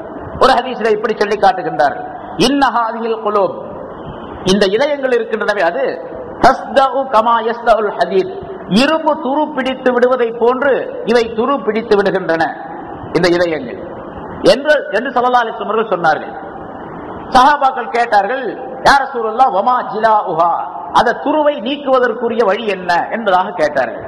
ஸல்லல்லாஹு அலைஹி வஸல்லம் அவர்கள் சொன்னார்கள், திலாவத்துல் குர்ஆன் வ கஸ்ரத்து ஸிக்ரில்லாஹ் வ கஸ்ரத்து ஸிக்ரில் மௌத், அதிகமாக குர்ஆனை ஓதுவதும், அதிகமாக அல்லாஹ்வை ஸிக்ர் செய்வதும், அதிகமாக மௌத்தை நினைத்திருப்பதும் என்பதாக கூறினார்கள். குர்ஆனை ஓதுவது இதயத்தை தெளிவாக்கக்கூடிய ஒரு அமல் செயல், அல்லாஹ்வை ஸிக்ர் செய்வது இதயத்தை தெளிவுபடுத்தக்கூடிய செயல், மௌத்தை அதிகமாக நினைத்துக் கொண்டிருப்பது, மௌத்தை நினைப்பதனுடைய பொருள் என்னவென்று சொன்னால் மௌத்தை நினைச்சுக்கிட்டே இருக்கிறது அப்படிங்கிறது மட்டுமல்ல, மௌத்தை நினைப்பதின் மூலமாக நன்மைகளை செய்வது, தீமைகளை விட்டு விடுவது, அல்லாஹ்வை பயப்படுவது, ஆகிரத்துடைய கேள்வி கணக்கை பயப்படுவது, அப்படி பயப்பட்டு இந்த உலகத்திலே தன்னுடைய காரியங்களை ஆற்றிக்கொள்வது, செய்து கொள்வது. அந்த இதயம் என்பது என்ன என்பது பற்றி முன்னால் விளக்கம் சொல்லப்பட்டு இருக்கின்றது. மனிதனுடைய இந்த நெஞ்சினுடைய இடப்பக்கத்திலே இருக்கக்கூடிய சதை துண்டு இருக்கின்றதே அதுவல்ல அல்லாஹ் தஆலா சொல்லக்கூடிய கல்பு என்பது. கல்பை காட்டித்தரக்கூடிய அடையாள பொருளாக அந்த இதயத்தை அல்லாஹ் தஆலா ஆக்கி வைத்திருக்கின்றார். இந்த உடல் இயங்குவதற்கு, உடலிலே உயிர் சரியாக அமைந்திருப்பதற்கு காரணமாக அல்லாஹ் தஆலா அந்த இதயத்தை ஆக்கி வைத்திருக்கின்றார். உடலிலே இருக்கக்கூடிய நரம்புகளிலே ரத்தத்தினுடைய ஓட்டம் சரியாக அமைவதற்கு, ரத்தம் சுத்தியாக ஆக்கப்பட்டு அதன் மூலமாக இந்த உடலும் உயிரும் வாழ்வதற்குரிய அமைப்பை அல்லாஹ் தஆலா இந்த சதை துண்டின் மூலமாக, கல்பு என்ற இதயத்தின் மூலமாக அல்லாஹ் தஆலா அமைத்து வைத்திருக்கின்றார்.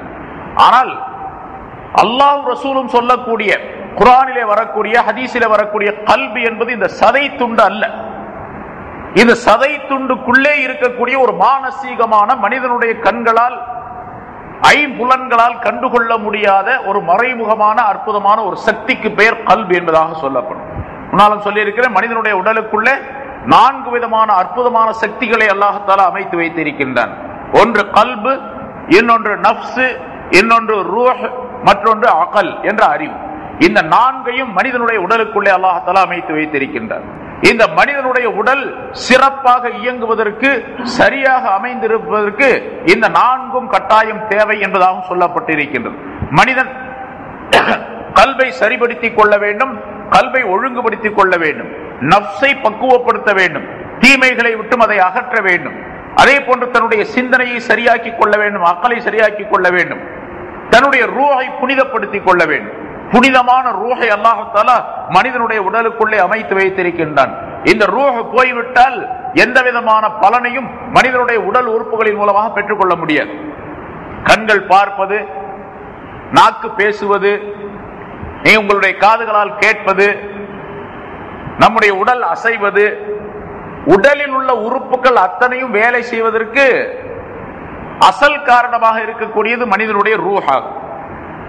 எப்படி ஒரு மோட்டார் காரை எடுத்துக் கொள்ளுவோம், அல்லது பேருந்து வண்டிகள், மற்ற இப்பொழுது நவீனமான சாதனங்கள் எத்தனையோ இருக்கின்றன. இவையெல்லாம் இயக்குவதற்கு அசலாக பெட்ரோல் என்பது கட்டாயமாக தேவைப்படுகின்றது. ஒரு கார் இருக்கின்றது, ஒரு பஸ் இருக்கின்றது, அதற்கு எல்லா பாகங்களும் சரியாக அமைக்கப்பட்டிருக்கின்றன. அதிலே மிக உயர்தரமான இயந்திரங்கள் எல்லாம் பொருத்தப்பட்டிருக்கின்றன, உயர்தரமான பொருள்கள் எல்லாம் அதிலே அமைக்கப்பட்டிருக்கின்றன.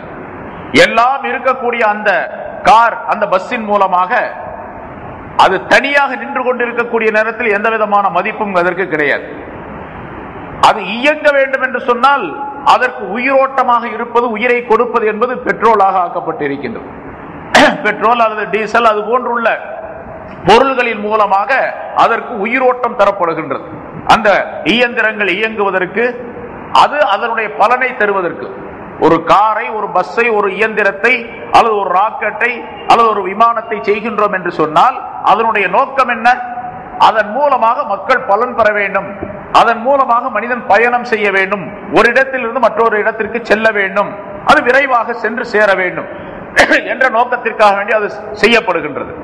அப்படி அந்த நோக்கத்தை நிறைவேற்றுவதற்கு அசலாக இருக்கக்கூடிய ஒரு விஷயம், அதற்கு உயிராக இருப்பது பெட்ரோலாக அமைக்கப்பட்டிருக்கின்றது. அந்த எண்ணெய் பொருள் அதிலே இல்லை என்று சொன்னால் இந்த இயந்திரங்களுக்கு எந்த விதமான பலனும் கிடையாது. இயந்திரத்தின் மூலமாக எந்த விதமான பலனையும் மனிதன் பெற்றுக் கொள்ள முடியாது. அதே போன்றுதான் இயந்திரங்களுடைய அந்த உறுப்புகளாக அல்லாஹ் தஆலா இயந்திரமாக மனிதனை ஆக்கி உறுப்புகளாக மனிதனுக்குள்ளே இருக்கக்கூடிய அத்தனை பொருள்களையும் அமைத்து வைத்திருக்கின்றான், உறுப்புகளையும் அமைத்து வைத்திருக்கின்றான். இந்த உறுப்புகள் எல்லாம் சீராக இயங்குவதற்கு, அதனுடைய வேலைகளை செய்வதற்கு அசலாக ஆக்கப்பட்டிருப்பது, ரூஹாக இருப்பது மனிதனுடைய உயிர். இந்த உயிர் இல்லை என்று சொன்னால் எந்த பலனும் கிடையாது. ஆகவே மனிதனுக்குள்ளே அல்லாஹ் தஆலா இந்த ரூஹை வைத்து ஒரு அற்புதமான படைப்பாக உண்டாக்கி வைத்திருக்கின்றான். அதே போன்று மனிதன் தன்னுடைய ஆற்றலை வெளிப்படுத்துவதற்காக வேண்டி அகல் என்ற அறிவை தந்திருக்கின்றான். பிறகு மனிதன் தீமையை தவிர்த்து நன்மையை செய்ய வேண்டும் என்பதற்காக வேண்டி நஃப்ஸை அல்லாஹ் தஆலா கொடுத்திருக்கின்றான். மனிதன் தன்னை யார் என்று தெரிவித்துக் கொள்ள வேண்டும், அல்லாஹ்விடத்தில் நல்லவனா கெட்டவனா என்பதை நிரூபிப்பதற்காக வேண்டி உள்ள பொருளாக மனிதனுக்குள்ளே அல்லாஹ் தஆலா நஃப்ஸை அமைத்து வைத்திருக்கின்றான். எந்த மனிதன் அதை அடக்கி ஆளுகின்றானோ அந்த மனிதன் அல்லாஹ்விடத்தில் நல்லவனாக மாற்றப்படுகின்றான். எவர் நஃப்ஸுக்கு கட்டுப்பட்டு விடுகின்றாரோ அவர் அல்லாஹ்விடத்தில் கெட்டவராக கருதப்படுகின்றார், தண்டனைக்குரியவராக ஆகிவிடுகின்றார். நிறைய விளக்கங்கள் சொல்லப்பட்டிருக்கின்றன, பின்னாலும் வரும். அதே போன்று கல்பையும் அல்லாஹ் தஆலா தந்திருக்கின்றான். அந்த கல்பு மனிதனுக்கு அற்புதமான பொருளாக வழங்கப்பட்டு இருக்கின்றது. அதை மிகச் சரியாக பயன்படுத்திக் கொள்ள வேண்டும் என்ற விளக்கத்தையும் அல்லாஹ் தஆலா ഖതமல்லாஹு அலா குலூபிஹிம் என்று காஃபிர்களுடைய விஷயத்திலே சொல்லி காட்டி, மனிதனுக்கு அல்லாஹ் தஆலா அதனை மூமினான மனிதர்களுக்கு அது உபயோகப்படுத்தப்படக்கூடிய பொருளாக, அற்புதமான பொருளாக, பாதுகாக்கப்பட வேண்டிய பொருளாக, அதை மனிதன் கவனிக்க வேண்டிய பொருளாக அல்லாஹ் தஆலா சொல்லி தருகின்றார். ஸல்லல்லாஹு அலைஹி வஸல்லம் அவர்கள் இந்த கல்பு சரியாக அமைய வேண்டும் என்பதற்காக வேண்டி பல்வேறு துஆக்களை சொல்லி காட்டுகின்றார்கள், செய்திருக்கின்றார்கள், நமக்கு அறிவுரையாக வழங்குகின்றார்கள். மனிதனுடைய கல்பு இருக்கின்றதை அது ஒளிமயமானதாக ஆக வேண்டும், அதில் இருள் என்பது எந்த நேரத்திலும் இருந்து விடக்கூடாது. அல்லாஹும்ம ஜஅல் ஃபீ கல்பி நூரா, என்னுடைய இதயத்திலே யா அல்லாஹ் என்னுடைய இதயத்திலே நீ ஒளியை ஏற்படுத்துவாயாக. ஒரு நீண்ட துஆ.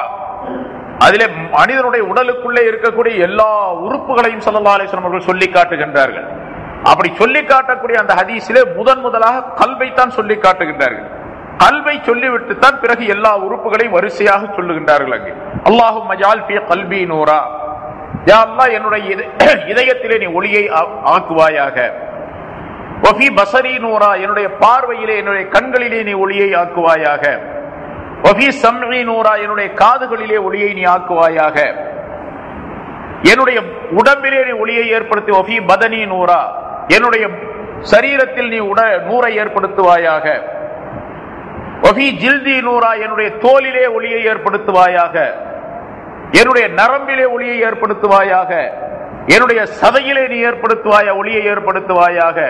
என்னுடைய ரத்தத்திலே நீ ஒளியை ஏற்படுத்துவாயாக.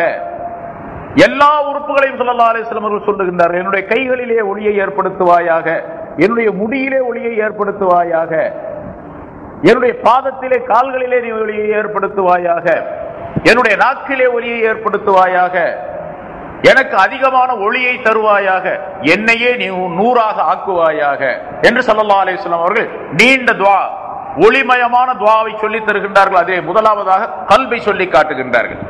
2-3 துஆக்கள் அது மாதிரி ஹதீஸ்களிலே வருகின்றது. அந்த துஆவுடைய ஆரம்பத்திலே அல்லாஹும்ம ஜஅல் ஃபீ கல்பி நூரா, என்னுடைய கல்பிலே நீ நூரை ஆக்குவாயாக என்றுதான் ஸல்லல்லாஹு அலைஹி வஸல்லம் அவர்கள் சொல்றாங்க. ஏனென்றால் அங்கிருந்து தான் நூறாகிறது, ஒளியாகிறது எல்லா உறுப்புகளுக்கும் வர வேண்டும், பரவ வேண்டும். அதனால் முதலாவதாக கல்பை ஸல்லல்லாஹு அலைஹி வஸல்லம் அவர்கள் சொல்லி காட்டுகின்றார்கள். இந்த கல்பு எவ்வளவு பக்குவப்படுத்தப்பட்டு ஒளிமயமாக ஆக்கப்படுகின்றதோ அந்த அளவுக்கு தான் அல்லாஹ் தஆலாவிடத்தில் இந்த உடலுக்கு மதிப்பு. அல்லாஹ் தஆலா குர்ஆனிலே சொல்லும் பொழுது இல்லா மன் அத்தல்லாஹ பிகல்பின் சலீம், சலீமான கல்பை கொண்டு வந்தவரை தவிர மற்றவர் எல்லாம் நஷ்டப்பட்டவர், தண்டனைக்குரியவர் என்பதாக சொல்லுகின்றார். சலீமான கல்பு என்று சொன்னால் பரிசுத்தமான கல்பு என்று ஒரு பொருள். சலீம் என்பதற்கு ரொம்ப சுத்தமானது, எல்லா தீமைகளை விட்டும் பரிசுத்தமான கல்பு என்பதாக பொருள். இன்னொரு பொருள் செய்யப்பட்டிருக்கிறது, ஞானவான்கள் குறிப்பிடுகின்றார்கள். சலீம் என்று சொன்னால் உலகத்தில் இருக்கக்கூடிய நேரத்தில் அந்த மனிதர், அந்த மூமினான மனிதர் தன்னுடைய கல்வின் மூலமாக அல்லாஹ்வை அதிகமாக பயந்தவராக இருப்பார், நடுங்கியவராக இருப்பார். அந்த கல்வின் மூலமாக உடலிலே நடுக்கம் ஏற்படும் அவருக்கு. பல சஹாபாக்களுடைய விஷயத்திலே இந்த மாதிரி கருத்துக்கள் சொல்லப்பட்டிருக்கின்றன. ஸல்லல்லாஹு அலைஹி வஸல்லம் விஷயத்தில் நிறைய வருகின்றது. அவர்கள் ஏதாவது ஒரு விஷயத்தை, அதாவது தொழுகையை ஆரம்பித்தால் அல்லது நோன்பு வைக்க ஆரம்பித்தால், ஒரு நல்ல இபாதத்தை செய்ய ஆரம்பித்தால் உடனடியாக அவர்களுக்கு உடலிலே நடுக்கம் ஏற்பட்டுவிடும். இந்த நடுக்கம் அவருடைய கல்வியில் இருந்து ஏற்படுவது, அந்த கல்பு பயப்படுவதின் காரணமாக, அல்லாஹ் தஆலாவிடத்தில் பயம் நிறைந்திருப்பதின் காரணமாக அந்த கல்வின் மூலமாக ஏற்பட்ட பயமாகிறது உடலிலே நடுக்கத்தை கொண்டு வந்து சேர்த்து விடுகின்றது. அது குறிப்பாக ஹஜ்ரத் அலி ரலியல்லாஹு தஆலா அன்ஹு அவருடைய விஷயத்திலே ஒளு செய்ய ஆரம்பித்து விட்டால் அவருடைய உடல் எல்லாம் நடுங்க ஆரம்பித்து விடும், உடலுடைய நிறமெல்லாம் மாறிவிடும் என்பதாக சொல்லப்பட்டு இருக்கின்றது. இந்த கல்பு இருக்கின்றது, இதற்கு பேர் சலீமான கல்பு. ஒரு மனிதன் தேள் கொட்டிவிட்டால், ஒரு மனிதனுக்கு தேள் கொட்டிவிட்டால் அல்லது விஷமுள்ள ஏதாவது ஒரு பூச்சி கடித்து விட்டால் அவனுடைய உடலிலே ஒரு விதமான நடுக்கம் ஏற்பட்டுவிடும். முதலாவதாக அந்த நடுக்கமாகிறது கல்வியிலிருந்து ஆரம்பமாகிறது. தேள் கொட்டிவிட்டால் அவனுடைய இதயம் துடிக்க ஆரம்பித்து விடுகின்றது. இதயம் துடிக்கும் பொழுது உடல் எல்லாம் துடிக்க ஆரம்பித்து விடும். இப்ப அந்த இதயத்திற்கு பேர் சலீமான இதயம், கொட்டப்பட்ட இதயம் அப்படின்னு அர்த்தம். கல்ப சலீம் என்று சொன்னால் கொட்டப்பட்ட இதயம், தேள் கொட்டிய இதயம். அது அப்படி கொட்டப்பட்ட இதயத்தோடு எவர் வருகின்றாரோ அவரை தவிர மற்றவர் எல்லாம் நஷ்டவாளர் என்பதையும் அல்லாஹ் தஆலா சொல்லி காட்டுகின்றார். பரிசுத்தமான கல்பு என்பது ஒரு அர்த்தம், கொட்டப்பட்ட இதயத்துடன் வருகின்றவரை தவிர.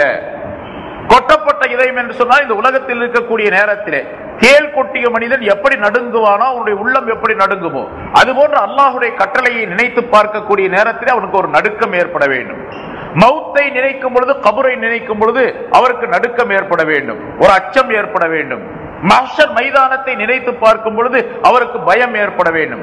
அல்லாஹ்வுடைய கேள்வி கணக்கை நினைத்து பார்க்கும் பொழுது பயம் ஏற்பட வேண்டும், நடுக்கம் ஏற்பட வேண்டும். மீசான், சிராத்துல் முஸ்தகீம் என்ற இடங்களை எல்லாம் நினைத்து பார்க்கக்கூடிய நேரத்தில் அவருக்கு பயம் ஏற்பட வேண்டும். அப்படிப்பட்ட பயம் எவருடைய கல்விலே இருக்கின்றதோ அந்த கல்புக்கு பெயர் கல்பு சலீம் என்பதாகும். அந்த மாதிரி கல்பு உடையவராக இந்த உலகத்தில் வாழ்ந்து நம்மிடத்தில் வந்தால் அவருக்கு வெற்றி உண்டு. இல்லாமன் அதல்லாஹ பிகல்பின் சலீம். ஆகவே கல்பை பாதுகாக்க வேண்டும், கல்பை கொட்டப்பட்ட கல்பாக ஆக்கிக் கொள்ள வேண்டும், பரிசுத்தமான கல்பாக ஆக்கிக் கொள்ள வேண்டும். இது மூமினான மனிதருக்கு தரப்படக்கூடிய எச்சரிக்கை என்பதையும் ஹதமல்லாஹு அலா குலூபிஹிம் என்ற வாசகத்தின் மூலமாக அல்லாஹ் தஆலா சொல்லி காட்டுகின்றார். இப்படி இந்த கல்பு என்பது ஏராளமான இடங்களிலே ஏராளமான விஷயங்கள் சொல்லப்பட்டு இருக்கின்றன. ஆகவே இதயம் மிகச் சரியாக இருந்தால் உறுப்புகள் எல்லாம் சரியாகிவிடும், அதன் மூலமாக அமல்களும் சரிப்படுத்தப்பட்டுவிடும் என்பதை அல்லாஹ் குறிப்பிடுகின்றார். பிறகு அல்லாஹ் சொல்லுங்க, ஹதமல்லாஹு அலா குலூபிஹிம் வ அலா சம்இஹிம், அவருடைய காதுகளின் மீதும் அல்லாஹ் தஆலா முத்திரை வைத்து விட்டான் என்பதாக. கல்புகளின் மீதும் மட்டுமல்ல, காதுகளின் மீதும். ஏனென்று சொன்னால் ஒரு மனிதன் நல்லதை செய்ய வேண்டும் என்று சொன்னால், நல்ல காரியத்திற்கு வர வேண்டும் என்று சொன்னால் முதலாக அவன் இதயத்தின் மூலமாக சிந்திக்க வேண்டும். அந்த சிந்தனை, இதயத்தினுடைய சிந்தனை எதன் மூலமாக ஏற்படும் என்று சொன்னால் கேள்வியின் மூலமாக ஏற்படும்.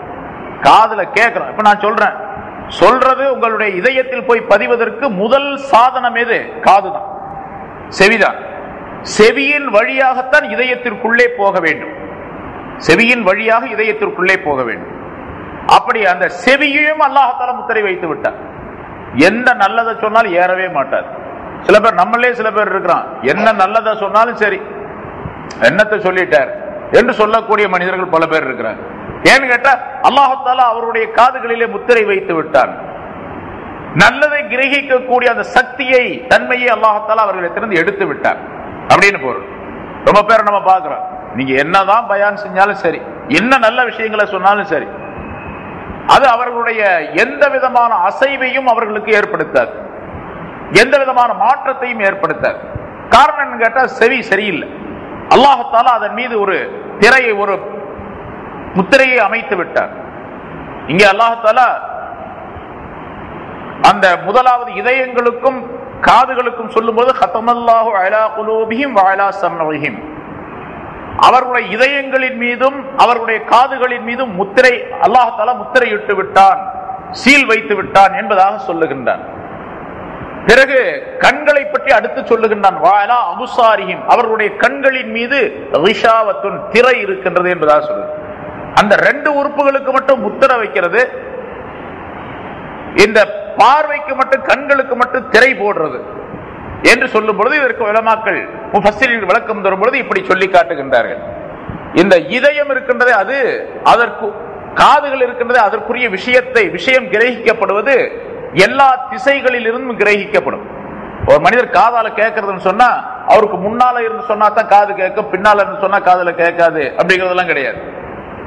அவரை சுற்றிலும் எந்த திசையில் இருந்து சொன்னாலும் சரி, எந்த பகுதியில் இருந்து அந்த சத்தம் வந்தாலும் சரி, காதுகளிலே விழும்.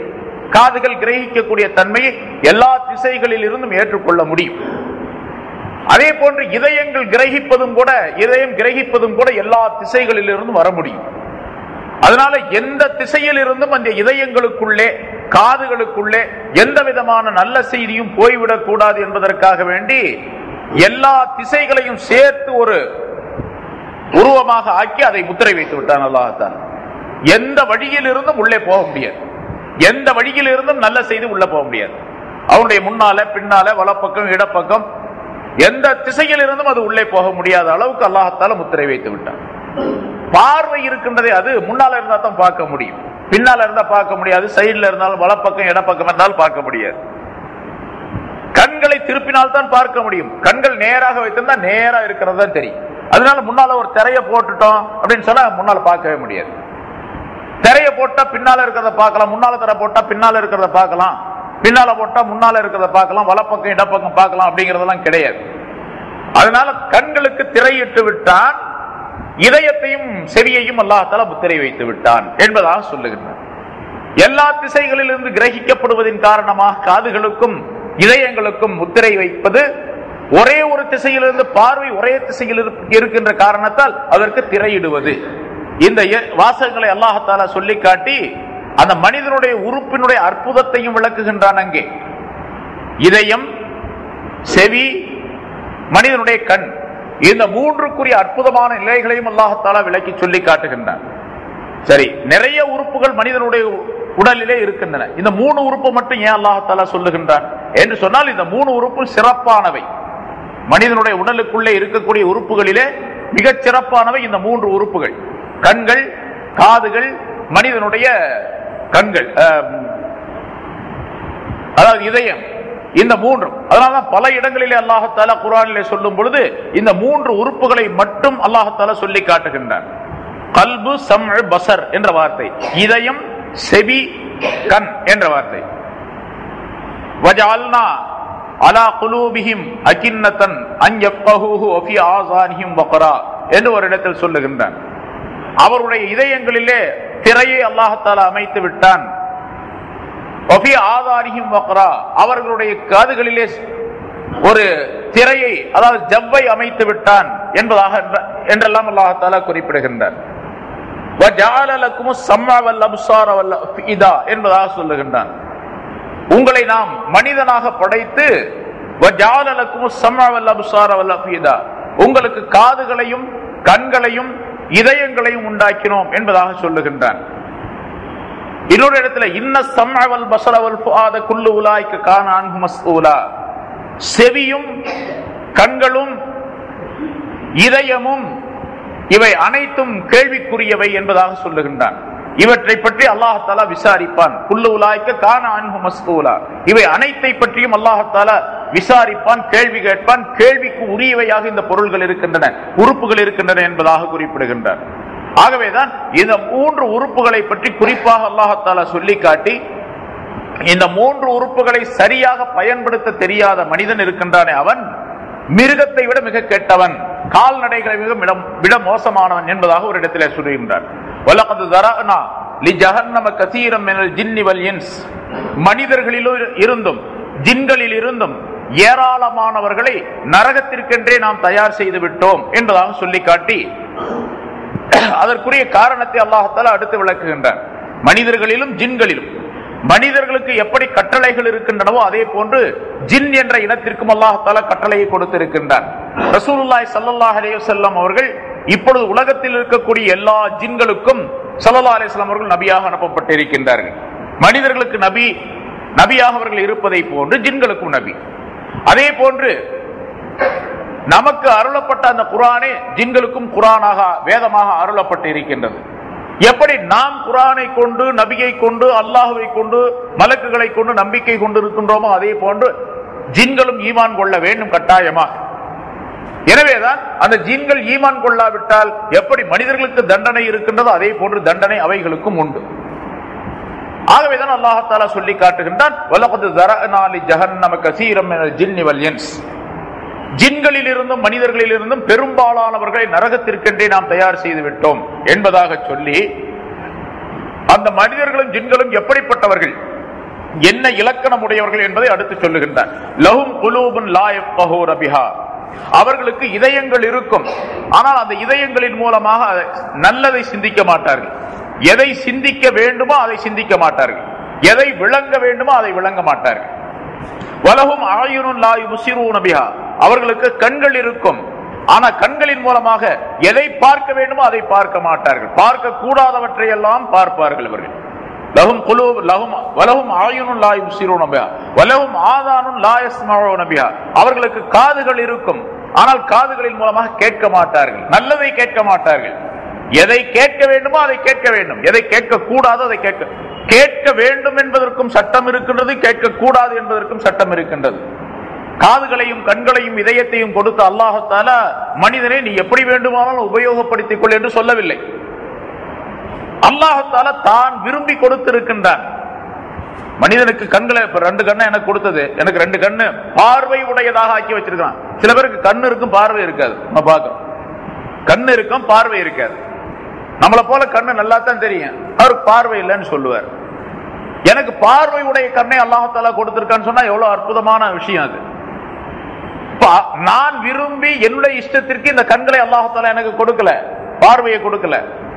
கண்களை கொடுத்தது ஒன்று, பிறகு கண்களிலே பார்வையை கொடுத்தது ஒன்று. அந்த பார்வையை நிரந்தரமாக ஆக்கி வைப்பது என்பது அதை விட பெரிய பாக்கியம். இப்படி கொடுத்த அல்லாஹ் தஆலா நான் ஏதாவது மனு போட்டு அல்லாஹ் தஆலா எனக்கு கொடுக்கவில்லை. அதே போன்று காதுகளை கேட்கக்கூடிய தன்மை உடையதாக கொடுத்திருக்கான். ரொம்ப பேருக்கு காது இருக்குது, கேட்காது. ரொம்ப பேரை பார்க்கிறோம், அவர் செவிடு அப்படின்னு சொல்றோம், காதுதான் இருக்குதே, ஏன் அப்புறம் செவிடுங்கிறாரு. கேட்கக்கூடிய தன்மை அதிலே அல்லாஹ் தஆலா எடுத்து விட்டான். இல்ல, இப்ப காது இருக்கின்றது, காதுகளிலே கேட்கக்கூடிய தன்மையும் கொடுத்திருக்கின்றான் அல்லாஹ் தஆலா. இது அவன் விரும்பி கொடுத்தது, அல்லாஹ் தான் விரும்பி கொடுத்தது, அவனுடைய இஷ்டப்படி கொடுத்தது. அவன் எப்படி நாடுகின்றானோ அப்படியெல்லாம் அதனை அமைத்து வைத்தான். அவனுடைய விருப்பப்படி கொடுத்த அந்த உறுப்புகளை அவனுடைய விருப்பப்படி தான் செலவு செய்ய வேண்டுமே தவிர அவனுடைய விருப்பம் அல்லாத நம்முடைய விருப்பப்படி அதனை செலவு செய்யக்கூடாது, அதை பயன்படுத்தக்கூடாது. அப்படி பயன்படுத்தினால் அந்த மனிதன் மிகப்பெரிய குற்றவாளி, துரோகியாக கருதப்படுவான். காதுகளை கண்களை அல்லாஹ் தஆலா கொடுத்திருப்பது மிகப்பெரிய அற்புதம். நான் முன்னாலும் சொல்லி இருக்கிறேன்னு நினைக்கிறேன். கண்ணு பாருங்க, அல்லாஹ் தஆலா எவ்வளவு அற்புதமா கொடுத்திருக்கிறான். இந்த கண்ணுக்குள்ளே கோடான கோடி நியமத்துகளை அல்லாஹ் தஆலா அமைத்து வைத்திருக்கிறான். ஒரு கண்ணை எடுத்துக்கொண்டாலும், ஒரே ஒரு கண்ணு இருந்தா கூட போதும், ரெண்டு கண்ணு கூட தேவையில்லை. ரெண்டு கண்ணு இருந்தா தான் முழுமையாக பார்க்க முடியும். நம்ம வேணா ரெண்டு கண்ணு இருக்கிற நம்ம ஒரு கண்ணை மூடிட்டு பார்த்து பாருங்க, ஒரு கண்ணை மூடிக்கிட்டு இங்க இருந்து கொஞ்சம் தூரம் நடந்து பாருங்க, அந்த ரோடு வரைக்கும். வேற எங்கேயும் அதிகமான தூரம் போக வேண்டியதில்லை. ரெண்டு கண்ணு இருக்குது, அதனால ரெண்டு கண்ணுடைய பலன்கள் நமக்கு தெரியறது இல்லை. ஒரு கண்ணை மூடிக்கிட்டு இங்கிருந்து அந்த ரோடு வரைக்கும் நடந்து பாருங்க எப்படி இருக்கு. அப்ப ரெண்டு கண்களுடைய பலன்கள் தெரியவர். சரி, ஒரு கண்ணுக்குள்ள இருக்கக்கூடிய அற்புதமான நிகழ்ச்சிகள் எவ்வளவு. இப்ப நம்ம கண் டாக்டர் படிக்கிறார், கண்ணுக்கு உள்ள டாக்டர்கள் படிக்கிறாங்க, எல்லாம் படிச்சு டாக்டர் படிச்சுட்டு அப்புறம் கண்ணுக்காக வேண்டிய ஸ்பெஷல் தனியாக படிக்கிறாங்க, பிரத்யேகமாக ஒரு 5 வருஷம் படிக்கிறார். அதுக்கு பிறகு மேல் நாட்டுக்கு போறாரு, லண்டனுக்கு போறாரு, அமெரிக்காவுக்கு போறாரு, அங்க படிக்கிறாரு ஒரு 10 வருஷம். திரும்பி வந்து அவர் கண் டாக்டர் பேரை போட்டுக்கிட்டு கிட்டத்தட்ட ஒரு 20-30 எழுத்த போட்டுக்கிறார் பின்னால, இவ்வளவு படிச்சேன் அப்படின்னு சொல்லிட்டு கண்ணுக்காக வேண்டி. சரி, அந்த டாக்டர் போய் கேட்டு பாருங்க, கண்ணுக்கு கண்ணில இருக்கக்கூடிய எல்லா கருத்துக்களையும் எல்லா விஷயங்களையும் தெரிஞ்சுக்கிட்டீங்களா அப்படின்னு கேட்டு பாருங்க. அவர் இன்னும் பூர்ணமா தெரியல அப்படின்னு தான் சொல்லுவார். ஏன்னு கேட்டா, இப்ப கண் மருத்துவர்கள் சொல்லுகின்றார்கள், கண்ணுடைய மிகப்பெரிய மேதைகள், கண்ணை பற்றி ஆய்வு செய்யக்கூடிய பெரிய மேதைகள், கண்கள் நிறங்களை எப்படி பிரித்து அறிகின்றன அப்படிங்கிறது தெரியல. அது சமீபத்தில் தான் கண்டுபிடிக்கப்பட்டது. கண்கள் நிறங்களை எப்படி பகுத்து உணர்கின்றன. முதல்ல இந்த வெள்ளை கருப்பு போட்டோ வந்துச்சு, அப்புறம் கலர் போட்டோ மறுபடியும் வந்துச்சு. கேமரா மூலமாக கலர் போட்டோக்களை கண்டுபிடி. கண்கள் எப்படி நிறங்களை பகுத்து உணர்கின்றன என்பதை தெரிந்த பின்னால்தான் கலர் போட்டோ கண்டுபிடிக்கப்பட்டது. அதுக்கு முதல்ல ஒயிட் அண்ட் பிளாக் தான், வெறும் கருப்பு போட்டோ மட்டும்தான் இருந்தது. டிவியும் அப்படித்தான் கருப்பு, வெள்ளை கருப்பு இருந்தது. அதுக்கு பின்னால கலர் தெரிந்தது. எதனால? கண்ணின் மூலமாகத்தான் கண்டுபிடிக்கப்பட்டது. இந்த கண்ணுக்குள்ளே கலர்களை தெரிந்து கொள்வதற்காக வேண்டி, நிறங்களை பகுத்து உணர்வதற்காக வேண்டி கண் பூச்சி இருக்கின்றதே, அதாவது கண் பாவை என்பதாக சொல்லப்படும். அந்த கருப்பு ஒரு சின்ன பருப்புடைய அளவுக்கு இருக்கும். அதாவது நீங்க என் கண்ணு கிட்ட நின்று பாத்தீங்கன்னா உங்க போட்டோ என்னுடைய கண்ணுக்குள்ள தெரியும். அதுக்கு பேர் தான் கண் பாவை அல்லது கண் பூச்சி அப்படின்னு சொல்லப்படுவது. கண் காரணி அப்படின்னு சொல்லுவாங்க. இந்த இறந்து விட்டவங்களுக்கு கூட கண் தானம் செய்யறாங்க பாருங்க, அடுத்தவங்களுடைய கண்ணை தூக்கிறது, முழுசா கண்ணை பிடிங்கி வைக்கிறது இல்ல, அந்த பூச்சியை மட்டும் எடுத்து ஒட்ட வச்சிருவாங்க, அவ்வளவுதான். அப்ப பார்வை தெரியும். அதை மட்டும் தான் எடுக்கிறது. சின்ன ஒரு பருப்பு பெருசு இருக்கும், துவரம் பருப்பு பெருசும் கூட இருக்காது, அதை விட சின்னதா இருக்கும். அதுதான் அந்த கண் பாவைங்கிறது. அதுதான் பார்வையை கொடுக்கக்கூடியது. அந்த கண் பாவை இருக்கும் துவரம் பருப்போட சின்னது. அதுல கூம்பு செல்கள், அதாவது கூம்பு வடிவத்தில், இப்படி அந்த ஊசி முனை மாதிரி உள்ள வடிவத்தில், ஊசி எப்படி இருக்கு அந்த மாதிரி மேல முனையாகவும் கீழே கொஞ்சம் அப்படியே ஆர்ச்சி மாதிரி இருக்கக்கூடிய அமைப்புல கூம்பு செல்கள். அந்த செல்கள் கூம்பு செல்கள் என்று சொல்லப்படக்கூடியவை 12 கோடி செல்கள் இருக்கின்றன. அதுல அந்த சின்ன பூச்சி, அந்த தோரம்பொருப்போட சின்னதா இருக்கு பாருங்க, அதுல 12 கோடி செல்கள் இருக்கின்றன. 12 கோடி. அதே மாதிரி நீட்டமாக இருக்கக்கூடிய, அதாவது குச்சி வடிவத்திலே இருக்கக்கூடிய செல்கள் இருக்கின்றன. வெறும் குச்சி மாதிரியே நீளமாக நேராக. முதல்ல சொன்னது இப்படி பேனாவுடைய நிப் இருக்குது பாருங்க, அது மாதிரி, அதான் கூம்பு செல் அப்படிங்கிறது. அது மாதிரி 12 கோடி செல்கள். சாதாரணமாக குச்சி மாதிரி உள்ள செல்கள் இருக்கின்றன, அது 30 லட்சம் 36 லட்சம் செல்கள் இருக்கின்றன. இந்த 36 அந்த 12 லட்சம் 12 கோடி, இந்த இரண்டும் சேர்ந்து மாறி மாறி தங்களுடைய வித்தைகளை காட்டுவதன் காரணமாக கலர்கள் தெரிகின்றன, நிறங்கள் பகுத்துணரப்படுகின்றன என்பதாக சொல்லுகின்றார். 36 லட்சம் ஒண்ணு கூம்பு, அதாவது குச்சி செல்கள், 12 கோடி கூம்பு செல்கள். இந்த இரண்டும் சேர்ந்து மாறி மாறி தங்களுடைய வேலைகளை நடத்துவதன் காரணமாக நிறங்கள் தெரிகின்றன என்பதாக குறிப்பிடுகின்றார்கள் கண் மருத்துவ மேதைகள். சரி, இது ஒரே ஒரு கண், அந்த கலர் டிஃபரன்ஸ்க்காக வேண்டி செய்யப்படக்கூடிய விஷயம். அப்புறம் முன்னால பாக்குறது, தூரமா பாக்குறது, சைட்ல பாக்குறது, இந்த சைட்ல பாக்குறது, மேல பாக்குறது, கீழே பாக்குறது, இதுக்கெல்லாம் இருக்கக்கூடிய ஆக்ஷன்கள், அதனுடைய நிலைகள் வேறு வேறு. இது ஒரு கண்ணுல அந்த கண் பாவையில் இருக்கக்கூடிய நிலை, அதற்கு அடுத்தாப்புல கருவிழி, அப்புறம் வெள்ளை விழி, அதற்குரிய படலம், அதற்கு பின்னால கண் மூடி, பிறகு புருவம், அதற்கு கீழே கண் இமை, கீழிமை, மேலிமை என்று சொல்லப்படக்கூடிய பொருள்கள் இந்த கண்ணை பாதுகாப்பதற்கு, கண்களுடைய இந்த ஒளியை தெரியப்படுத்துவதற்காக வேண்டி, அது அமைப்பு சரியாக இருப்பதற்கு. இதையெல்லாம் சேர்த்தா எவ்வளவு பெரிய ஞாபகத்தை பாருங்க. அதனாலதான் அல்லாஹ் தஆலா இவ்வளவு பெரிய அற்புதமான கண்ணை மனிதனுக்கு வழங்கி இருக்கின்றான். ஒரே ஒரு கண்ணுக்குரிய விளக்கம், கண்ணுக்கு மட்டும் சொன்னா சொல்லிக்கிட்டே போலாம் நிறைய. இது போன்று உடலில, மனிதனுடைய உடலுக்குள்ள ஏராளமான பொருள்கள் இருக்கின்றன. 72,000 நரம்புகள் இருக்கின்றன. 3.5 கோடி முடிகள் இருக்கின்றன. முடி எண்ணி பார்த்தீங்களான்னு கேட்டுறாதீங்க, 3.5 கோடி முடிகள் இருக்கின்றன. அதே போன்று ஸல்லல்லாஹு அலைஹி வஸல்லம் சொல்லுகின்றார்கள் 360 இணைப்புகள், மூட்டுகள் இருக்கின்றன. இணைப்புகள் இருக்கின்றன, ஜாயின்ட்ஸ். ஒவ்வொரு இணைப்புக்கும் ஒவ்வொரு நாளும் ஒரு சதகா அந்த ஒரு மனிதன் மீது கடமையாகும் என்று ஸல்லல்லாஹு அலைஹி வஸல்லம் சொல்லுகின்றார்கள். ஒரு இணைப்புக்கு ஒரு சதகா, ஒரு தர்மம் கடமை அந்த மனிதன் மீது. அப்படின்னு சொன்னா 72,000 நரம்புகள், எத்தனை கோடி முடிகள், எத்தனை விதமான உறுப்புகள், ஒவ்வொரு உறுப்பிலும் எத்தனை விதமான ஆற்றல்கள். செவியின் மூலமாக கேட்கின்றோம் என்று சொன்னால், சாதாரணமாக நான் பேசுறேன் நீங்க கேட்டுக்கிறீங்க, நீங்க பேசுறீங்க நான் கேட்டுக்கிறேன், அவ்வளவுதான் நமக்கு தெரியுது. ஆனா அந்த காதுகளின் மூலமாக அந்த செவி புலன்கள் சரியாக அமைப்பதற்காக வேண்டி எத்தனை உறுப்புகள் செயல்பட வேண்டி இருக்கின்றன. என்னென்ன ரசாயன மாற்றங்களை எல்லாம் காதுக்குள்ளே அல்லாஹ் தஆலா அமைத்து வைத்திருக்கின்றான். அந்த காதுக்குள்ளே இருக்கக்கூடிய ஒரு பகுதியிலே செவிப்பறை இருக்கின்றதே, காதிலே சப்தம் விழக்கூடிய அந்த பகுதியிலே ஒரே ஒரு சின்ன ஒரு துளி திரவம், அது ஒரு குழியிலே அல்லாஹ்தாலா வைத்து அதை நிரந்தரமாக ஆக்கி வைத்திருக்கு. அது காஞ்சி போச்சு, அந்த திரவம் காஞ்சி, ஒரு துளி திரவம் காஞ்சி போச்சு, காது கேட்காது. உள்ள அந்த குழிக்குள்ள இருக்கக்கூடிய ஒரு துளி திரவம் காஞ்சி போச்சுன்னா காது கேட்காது. அவ்வளவு அற்புதமான காது. இதையெல்லாம் பயன்படுத்த தெரியாததின் காரணமாக அந்த மனிதன் ஈமானுக்கு வருவதில்லை. அதை சரியாக உணராத, அந்த பாக்கியத்தை உணராததன் காரணமாக ஈமான் கொள்ள மறுக்கின்றான் என்ற கருத்தையும் அல்லாஹ்தாலா இங்கே சொல்லி காட்டுகின்றான். அதனால்தான் அல்லாஹ்தாலா வலகத் ஸரஅனா லி ஜஹன்னம கஸீரன் மினல் ஜின்னி வல் இன்ஸ், பெரும்பாலான நரகத்திற்கென்றே தயார் செய்து விட்டோம் என்று சொல்லக்கூடிய அந்த ஆயத்திலே லஹும் குலூபுன் லா யஃகஹூன பிஹா, கண்ணுக்கு மட்டும் சொன்னா அதே மாதிரி இதயத்தை சொன்னா அது மாதிரி நிறைய. ஒரு வினாடிக்கு, ஒரு நிமிஷத்திற்கு 6 லிட்டர் ரத்தத்தை சுத்தம் செய்து வெளியே அனுப்பக்கூடிய ஒரு இயந்திரம் கல்பு என்பது, இதயம் என்பது. நம்முடைய இடது பக்கத்திலே இருக்கக்கூடிய அந்த சதை துண்டு இருக்கின்றதே, ஒரு நிமிஷத்துக்கு 6 லிட்டர் ரத்தத்தை சுத்தம் செய்து உடல் பூரா சப்ளை செய்து மேல கீழே உழுகுது. 2 விதமான அறைகள், அதுல 6 லிட்டர் ரத்தம் ஒரு நிமிஷத்திற்கு தயார் செய்யப்படுகின்றது, சுத்தம் செய்யப்படுகின்றது இதயத்தின் மூலமாக. அந்த இதயம் மட்டும் சுத்தம் செய்யக்கூடிய தன்மை இல்லைன்னு சொன்னா உடனே அவுட், ஆள் மௌத்தாயிடுவான். அப்படி சுத்தம் செய்து வெளியே அனுப்பக்கூடிய நேரங்களிலும் கூட அந்த செல்லக்கூடிய நரம்புகளிலே ஏதாவது ஒன்று அடைத்து கொண்டால் உடனே ஹார்ட் அட்டாக் வந்துடும். அதனாலதான் அந்த கொழுப்பு அடைச்சிக்கிச்சு அவருக்கு. கொழுப்பு அடைப்பதன் காரணமாக உடனே அதை வெட்டி எடுத்து அந்த 2 நரம்பையும் ஒட்ட வச்சு இந்த இருக்கக்கூடிய அந்த அடைப்பை வந்து வெளியாக்கிறது, எடுத்துடுறது. அதுக்கு பேரு பைபாஸ் ஆபரேஷன் அப்படின்னு சொல்லப்படுகின்றது. இதயத்தில் இருக்கக்கூடிய அந்த வால்வுகள் கெட்டுவிட்டால் உடனடியாக அதை எடுத்து விட்டு வேறு மாற்றி விடுகின்றார்கள். அதே அமைப்பிலே அப்படியே இருந்து விட்டால் கூடிய சீக்கிரத்தில் வெகு விரைவிலேயே அந்த மனிதன் இறந்து விடுவான். அந்த மனிதனுக்கு மிகப்பெரிய கஷ்டங்கள், சிரமங்கள் ஏற்படும்.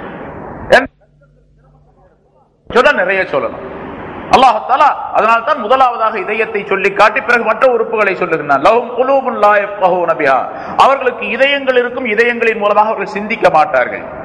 வலஹும் அயுனுன் லா யுப்சிரூன பிஹா, அவர்களுக்கு கண்கள் இருக்கும், கண்களின் மூலமாக நல்லவற்றை பார்க்க மாட்டார்கள். காதுகள் இருக்கும், காதுகளின் மூலமாக நல்லவற்றை கேட்க மாட்டார்கள். இந்த மனிதர்கள் யார் தெரியுமா? அல்லாஹ்தாலா சொல்லுகின்றான் அந்த ஆயத்திலே, உலாயிக கல்அன்ஆம், அவர்கள் மிருகங்களை போன்றவர்கள், மிருகங்களை போன்றவர்கள், கால்நடைகளை போன்றவர்கள். பல்ஹும் அவல், அதை விட கெட்டவர்கள், அவர்கள் வழி தவறியவர்கள் என்பதாக சொல்லுகின்றார். ஏன் என்று சொன்னால் அந்த கால்நடைகள் இருக்கின்றன, ஆடு மாடு ஒட்டகம் மற்ற பிராணிகள், கால்நடைகள் எல்லாம் அவை எதற்காக வேண்டி படைக்கப்பட்டனவோ அந்த நோக்கத்தை அவை நிறைவேற்றி விடுகின்றன. ஒரு ஆடு எதற்காக வேண்டி படைக்கப்பட்டால் அந்த நோக்கத்தை தான் உலகத்தில் மடியறதுக்குள்ள, இறந்து விடுறதுக்குள்ள நோக்கத்தை நிறைவேற்றி விடுகின்றது. பால் கறக்கிறதுக்காக வேண்டி என்று சொன்னால் ஒரு மாட்டை வாங்கிட்டு வர்றாரு, பால் கறக்கிறதுக்காக வேண்டி பாலை கறந்துகிட்டே இருக்கிறார். அந்த பால் கறக்கிறது நிறுத்திருச்சு அப்படின்னு சொன்னா உடனடியாக அதை அறுத்து சாப்பிட்டுறார், அல்லது வேறு ஏதாவது ஒரு வேலைக்கு பயன்படுத்திக் கொள்ளுகின்றார். அது பசுமாடாக இல்லை, ஆண் மாடாக இருக்கின்றது, காளையாக இருக்கின்றது என்று சொன்னால் அதை வயலிலே உழுவதற்காக வேண்டியோ, வண்டி இழுப்பதற்காக வேண்டியோ, வேறு சுமைகளை சுமப்பதற்காக வேண்டியோ அதை பயன்படுத்துகின்றோம். அது படைக்கப்பட்ட நோக்கத்தை இது நிறைவேற்றி கொண்டே இருக்கின்றது. அது நிறைவேற்ற முடியாத காலம் வரும் பொழுது அதை அப்புறப்படுத்தி விடுகின்றோம் அல்லது அறுத்து சாப்பிடுறோம், முடிஞ்சு போச்சு. அது தன்னுடைய நோக்கத்தை நிறைவேற்றி விடு. ஒரு கோழி வீட்டுக்கு வாங்கிட்டு வர்றோம் முட்டை இடுவதற்காக வேண்டி என்று சொன்னால் முட்டை இடுவதற்காக வேண்டி அதை பயன்படுத்திக் கொள்ளுகின்றோம். எப்போ முட்டை இடுவதை நிறுத்தி விடுகின்றதோ இது ஒண்ணுக்குமே உபயோகம் இல்லைன்னு அறுத்து சாப்பிட்டுறோம் அல்லது அடுத்த ஆளுக்கு கொடுத்துறோம். அதே மாதிரி ஒரு குருவி, ஒரு கிளி எதற்காக வேண்டி வாங்கிட்டு வர்றோமோ, அங்க வீட்டுல வச்சிருக்கிறோமோ, அது படைக்கப்பட்டிருக்க அந்த நோக்கத்தை நிறைவேற்றி விடுகின்றது. ஆனால் மனிதன் எதற்காக வேண்டி படைக்கப்பட்டான் அல்லாஹ்தாலா தெளிவாக சொல்லி காட்டுகின்றான். மனிதனுக்கு மட்டும், மற்றவங்களுக்கு சொல்லவே இல்லை, ஆனா அது செஞ்சுக்கிட்டே இருக்குது. மனிதனுக்கு சொல்லி காட்டுகின்றான், என்னை வணங்குவதற்காக வேண்டி, அறிந்து வணங்குவதற்காக வேண்டி தான் மனுஷனையும் ஜின்னையும் படைச்சேன்னு சொல்றான். இவன் எதுக்காக வேண்டி படைக்கப்பட்டான் அதை விட்டுப்பட்டு எதற்காக வேண்டி படைக்கப்படவில்லையோ அதை தேர்ந்தெடுத்துக் கொண்டான். மனிதன் சம்பாதிப்பதற்கு, கடை வைக்கிறதுக்கு, பிசினஸ் செய்யறதுக்கு, வியாபாரம் செய்யறது, தொழில் செய்யறதுக்கு படைக்கப்பட்டோம். அதுக்கெல்லாம் படைக்கப்படல, வணங்குறதுக்காக வேண்டி தான் படைக்கப்படும். வணங்கிட்டே தான் இருக்கணும், வேற வேலை செய்யக்கூடாது அப்படின்னு அர்த்தமா? அப்படியே அல்ல, வணங்குவதுதான் அசல், வணங்குவதுதான் அசல். அதுல வேற வேலைகளை எல்லாம் செய்வது இந்த வணக்கத்திற்கு துணையாக. இப்ப வணங்கணும், தொழுகணும், நோன்பு வைக்கணும், ஜக்காத்து கொடுக்கணும், எல்லாம் செய்யணும் வச்சுங்க. அப்போ உடம்புல சக்தி வேணும். உடம்புல சக்தி வேணும்னா சாப்பிடணும், சாப்பிடணும்னா சம்பாதிச்சாகணும். அப்ப சம்பாதிச்சாதான் சாப்பிட முடியும், சாப்பிட்டாதான் உடலுக்கு சக்தி வரும், அப்பதான் தொழுக முடியும், நோன்பு வைக்க முடியும். அதனால சம்பாதிக்கணும். சம்பாதிக்கும் போது இந்த நினைப்பு இருக்க வேண்டும், நான் அல்லாஹ்வை தொழுவதற்காக வேண்டி சம்பாதிக்கின்றேன் அப்படின்னு சொல்லிட்டு, என்னுடைய மனைவி மக்களை தொழச் செய்வதற்காக வேண்டி நான் சம்பாதித்து கொடுக்கின்றேன் அப்படின்னு சொல்லு நினைக்க. சாப்பிடும் போதும் அப்படித்தான், நான் சாப்பிடுவது என்னுடைய வயிற்றை நிரப்புவதற்காக வேண்டி மட்டுமல்ல, வயிறு தானா நிரம்பிடும். நீங்க நியத்து செஞ்சாலும் சரி, செய்யாவிட்டால் நிரம்பி போயிடும். நியத்து இப்படி இருக்கணும், நான் இதை சாப்பிடுவதன் மூலமாக என்னுடைய உடலுக்கு சக்தியை வரவழைத்துக் கொண்டு உண்டாக்கி கொண்டு நான் அல்லாஹ்வை அதிகமாக தொழ போகின்றேன், அதிகமாக நோன்பு வைக்க போகின்றேன், அதிகமாக அடுத்தவருக்கு தியாகம் செய்ய போகின்றேன், ஹிதுமத் செய்ய போகின்றேன் என்ற எண்ணத்திலே சாப்பிட வேண்டும். என்னுடைய உணவின் மூலமாக என்னுடைய உடலுக்கு சக்தி ஏற்பட்டு அந்த சக்தியின் மூலமாக நானும் வாழ வேண்டும், பிறரையும் வாழ வைக்க வேண்டும். அதற்கு எனக்கு சக்தி தேவை, அதற்காக வேண்டி சாப்பிடுகிறேன். அந்த நியத் தெரிஞ்சுன்னா எல்லாமே வந்துடும், இபாதத்தும் வந்துடும், நாம எதுக்காக வேண்டி சாப்பிடுறோமோ அதுவும் வந்துடும். இதே நியத்தில் தான் சம்பாதிக்க வேண்டும், மற்ற தொழில்களை எல்லாம் செய்ய வேண்டும். இந்த நோக்கம் இருக்கின்றதை இது மனிதனிடத்தில் இல்லை. அதனாலதான் அல்லாஹ் தஆலா சொல்றான், உலாய்க்க கல்லன்னாம், இவர்கள் மிருகங்களை போன்றவர்கள், கால்நடைகளை போன்றவர்கள் என்பதாக சொல்லிவிட்டு பல்ஹும் அவல் இல்ல கால்நடையை விட ரொம்ப கெட்டவர்கள் இவர் என்று சொல்லி அதற்குரிய காரணம் என்ன தெரியுமா? அதையும் அல்லாஹ் தஆலா விளக்குகிறார். உலாய்க்க ஹுமுல் காஃபிலூன், இவர்கள் மறந்தவர்களாக இருக்கின்றார்கள். அதனால எதை மறந்தாங்க? தங்களை மறந்து விட்டார்கள். முதல்ல நம்ம யார் அப்படிங்கறத நம்ம மறந்துட்டோம். நம்ம யார், நாம் எங்கிருந்து வந்தோம் அப்படிங்கறது முதல்ல மறந்துட்டோம்.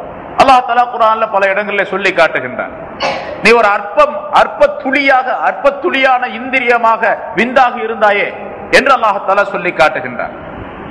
ரொம்ப அற்பமாக இருந்த இந்த மனிதன் நம்மிடத்திலேயே வந்து தர்க்கம் செய்யலாம் என்று அல்லாஹ் தஆலா சொல்லி காட்டுகின்றார். அற்ப துளியிலிருந்து படைக்கப்பட்ட இந்த மனிதன் என்னிடத்திலே வந்து தர்க்கம் செய்யறான், நான் யார் தெரியுமா அப்படிங்கிறான். அப்புறம் நீ யார் தெரியுமா என்று அல்லாஹ் தஆலா அப்ப சொல்லுவான், நீ யார் தெரியுமா, ரொம்ப அருவருக்கத்தக்க ஒரு துளி விந்தாக நீ இருந்தாய் அப்படின்னு அல்லாஹ் தஆலா சொல்லி காட்டும். அப்படி மனிதன் தன்னை மறந்து விடுகின்றான். நாம் எங்கு இருந்தோம், எப்படி இருந்தோம் அப்படிங்கிறத மறந்து விடுகின்றான். இப்ப இருக்கிற நிலையை மட்டும் நினைச்சுக்கிட்டு இருக்கிறான். எங்கிருந்தோம், எப்படி இருந்தோம் அப்படிங்கறதை மறந்து விடுகின்றான். எங்கு போவோம், எப்படி போவோம் அப்படிங்கறதை மறந்து விடுறான். உலாய்க ஹுமுல் காஃபிலூன், இவர்கள் மறந்தவர்கள் என்பதாக சொல்லி காட்டி மனிதனுக்குரிய அந்த இதயம், செவி, அவனுடைய கண், இந்த மூன்று உறுப்புகளையும் குறிப்பாக அங்கே சொல்லி காட்டி இந்த மூன்று உறுப்புகளையும் சரியாக பயன்படுத்தாததின் காரணமாக அவர்கள் பெரும்பாலானவர்கள் நரகத்திற்கென்றே தயார் செய்யப்பட்டு விட்டார்கள் என்பதாக அல்லாஹ் தஆலா சொல்லி காட்டுகிறார். ஏனென்றால் இந்த உறுப்புகளை அல்லாஹ் தஆலா எடுத்துட்டான், இதுக்குள்ள பார்வையை போக்கிட்டான், யார் கொடுக்க முடியும்? அல்லாஹ் குர்ஆன்ல வேறொரு இடத்துல சொல்லுகின்றார், குல் அரஐதும் இன் அஹதல்லாஹு ஸம்அக்கும் வ அப்சாரக்கும் ஹதமா அலா குலூபிக்கும் மன் இலாஹுன் கைருல்லாஹி யதீக்கும் பிஹ் என்பதாக கேட்கின்றார். நபியே, இந்த மக்களிடத்தில் நீங்க சொல்லிடுங்க, இன் அஹதல்லாஹு ஸம்அக்கும் வ அப்சாரக்கும், உங்களுடைய காதுகளையும் உங்களுடைய செவிகளையும், அதாவது செவிப்புலனையும், உங்களுடைய பார்வைகளையும், கண்களையும், கண்களுக்குள்ளே பார்வைகளையும் அல்லாஹ் தஆலா எடுத்து விட்டால், பிடுங்கி கொண்டால், அதை எடுத்துட்டான், பிடுங்கிக்கிட்டான்.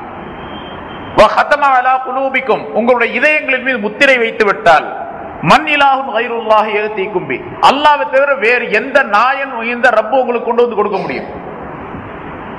எல்லாத்தையும் எடுத்துட்டான். இப்ப கூட அந்த கண்ணு மாற்று கண்ணு வைக்கிறாங்களே, அந்த கண்ணு வந்து இடையில போயிட்டா தான், பிறவிலேயே குருடாக பிறக்கிறாரு, அவருக்கு ஒண்ணும் பண்ண முடியாது, எந்த கண்ணை எடுத்து வச்சாலும் சரியா வராது. இடையில கண் பார்வை போயிடுச்சு அப்படின்னா தான் ஒருவருடைய கண்ணை எடுத்து பொருத்தினால் அந்த கண் பார்வை தெரியும், அவ்வளவுதான். ஏன்னா அந்த அசல் நரம்பு இருக்கின்றது, அது இருக்குது, அதுல கெட்டு போச்சு என்ற காரணத்தினால் அவருக்கு பார்வை தெரியவில்லை. அந்த நரம்புல இதை கொண்டு போய் ஜாயின் பண்ணி பொருத்தி வச்சு அந்த பார்வையை உண்டாக்கி வைத்து விடுகின்றார்கள் மனிதர்கள், அவ்வளவுதானே தவிர அசல்லே அல்லாஹ் தஆலா போய் கேட்டான், யார் கொடுக்க முடியும்? இந்த உலகத்துல எந்த சக்தியினாலும் கொடுக்க முடியாது.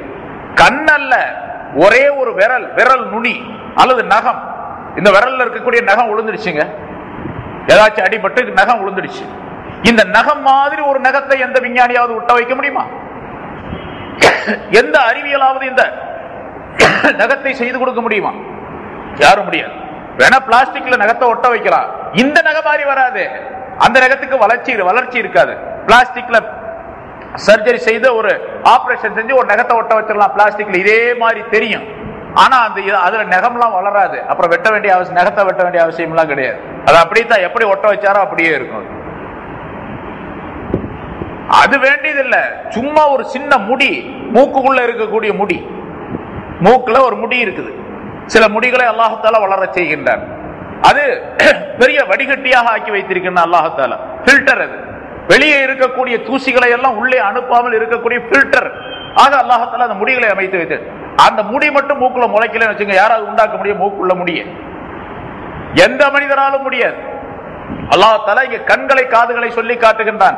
இன் அஹதல்லாஹு ஸமஅக்கும் வ அப்சாரக்கும் ஹதமா அலா குலூபிக்கும் மன் இலாஹும் கைருல்லாஹி யதீக்கும் பி. அல்லாஹ்வை தவிர வேற யார் உங்களுக்கு கொண்டு வந்து கொடுக்க? எந்த நாயன், எந்த ரப்பு கொண்டு வந்து கொடுக்க முடியும்? ஒரு யாராலும் முடியாது என்பதை அல்லாஹ் தஆலா சொல்லி காட்டுகின்றான்.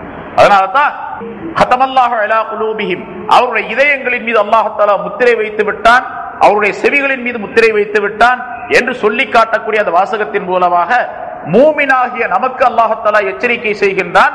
இந்த கல்புகளையும் இந்த காதுகளையும் நீங்கள் மிக ஜாக்கிரதையாக பாதுகாத்துக் கொள்ளுங்கள்.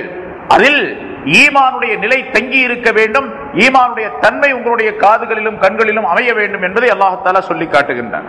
ஸல்லல்லாஹு அலைஹி வஸல்லம் அவர்கள் பல்வேறு ஹதீஸ்களை இது பற்றி சொல்லி காட்டுகின்றார்கள். அடுத்ததாக அல்லாஹ் குறிப்பிடுகின்றான், வஅலா அப்சாரிஹிம் கிஷாவா, அவர்களுடைய பார்வைகளின் மீது, அந்த கண்களின் மீது திரை இருக்கின்றது என்பதாக.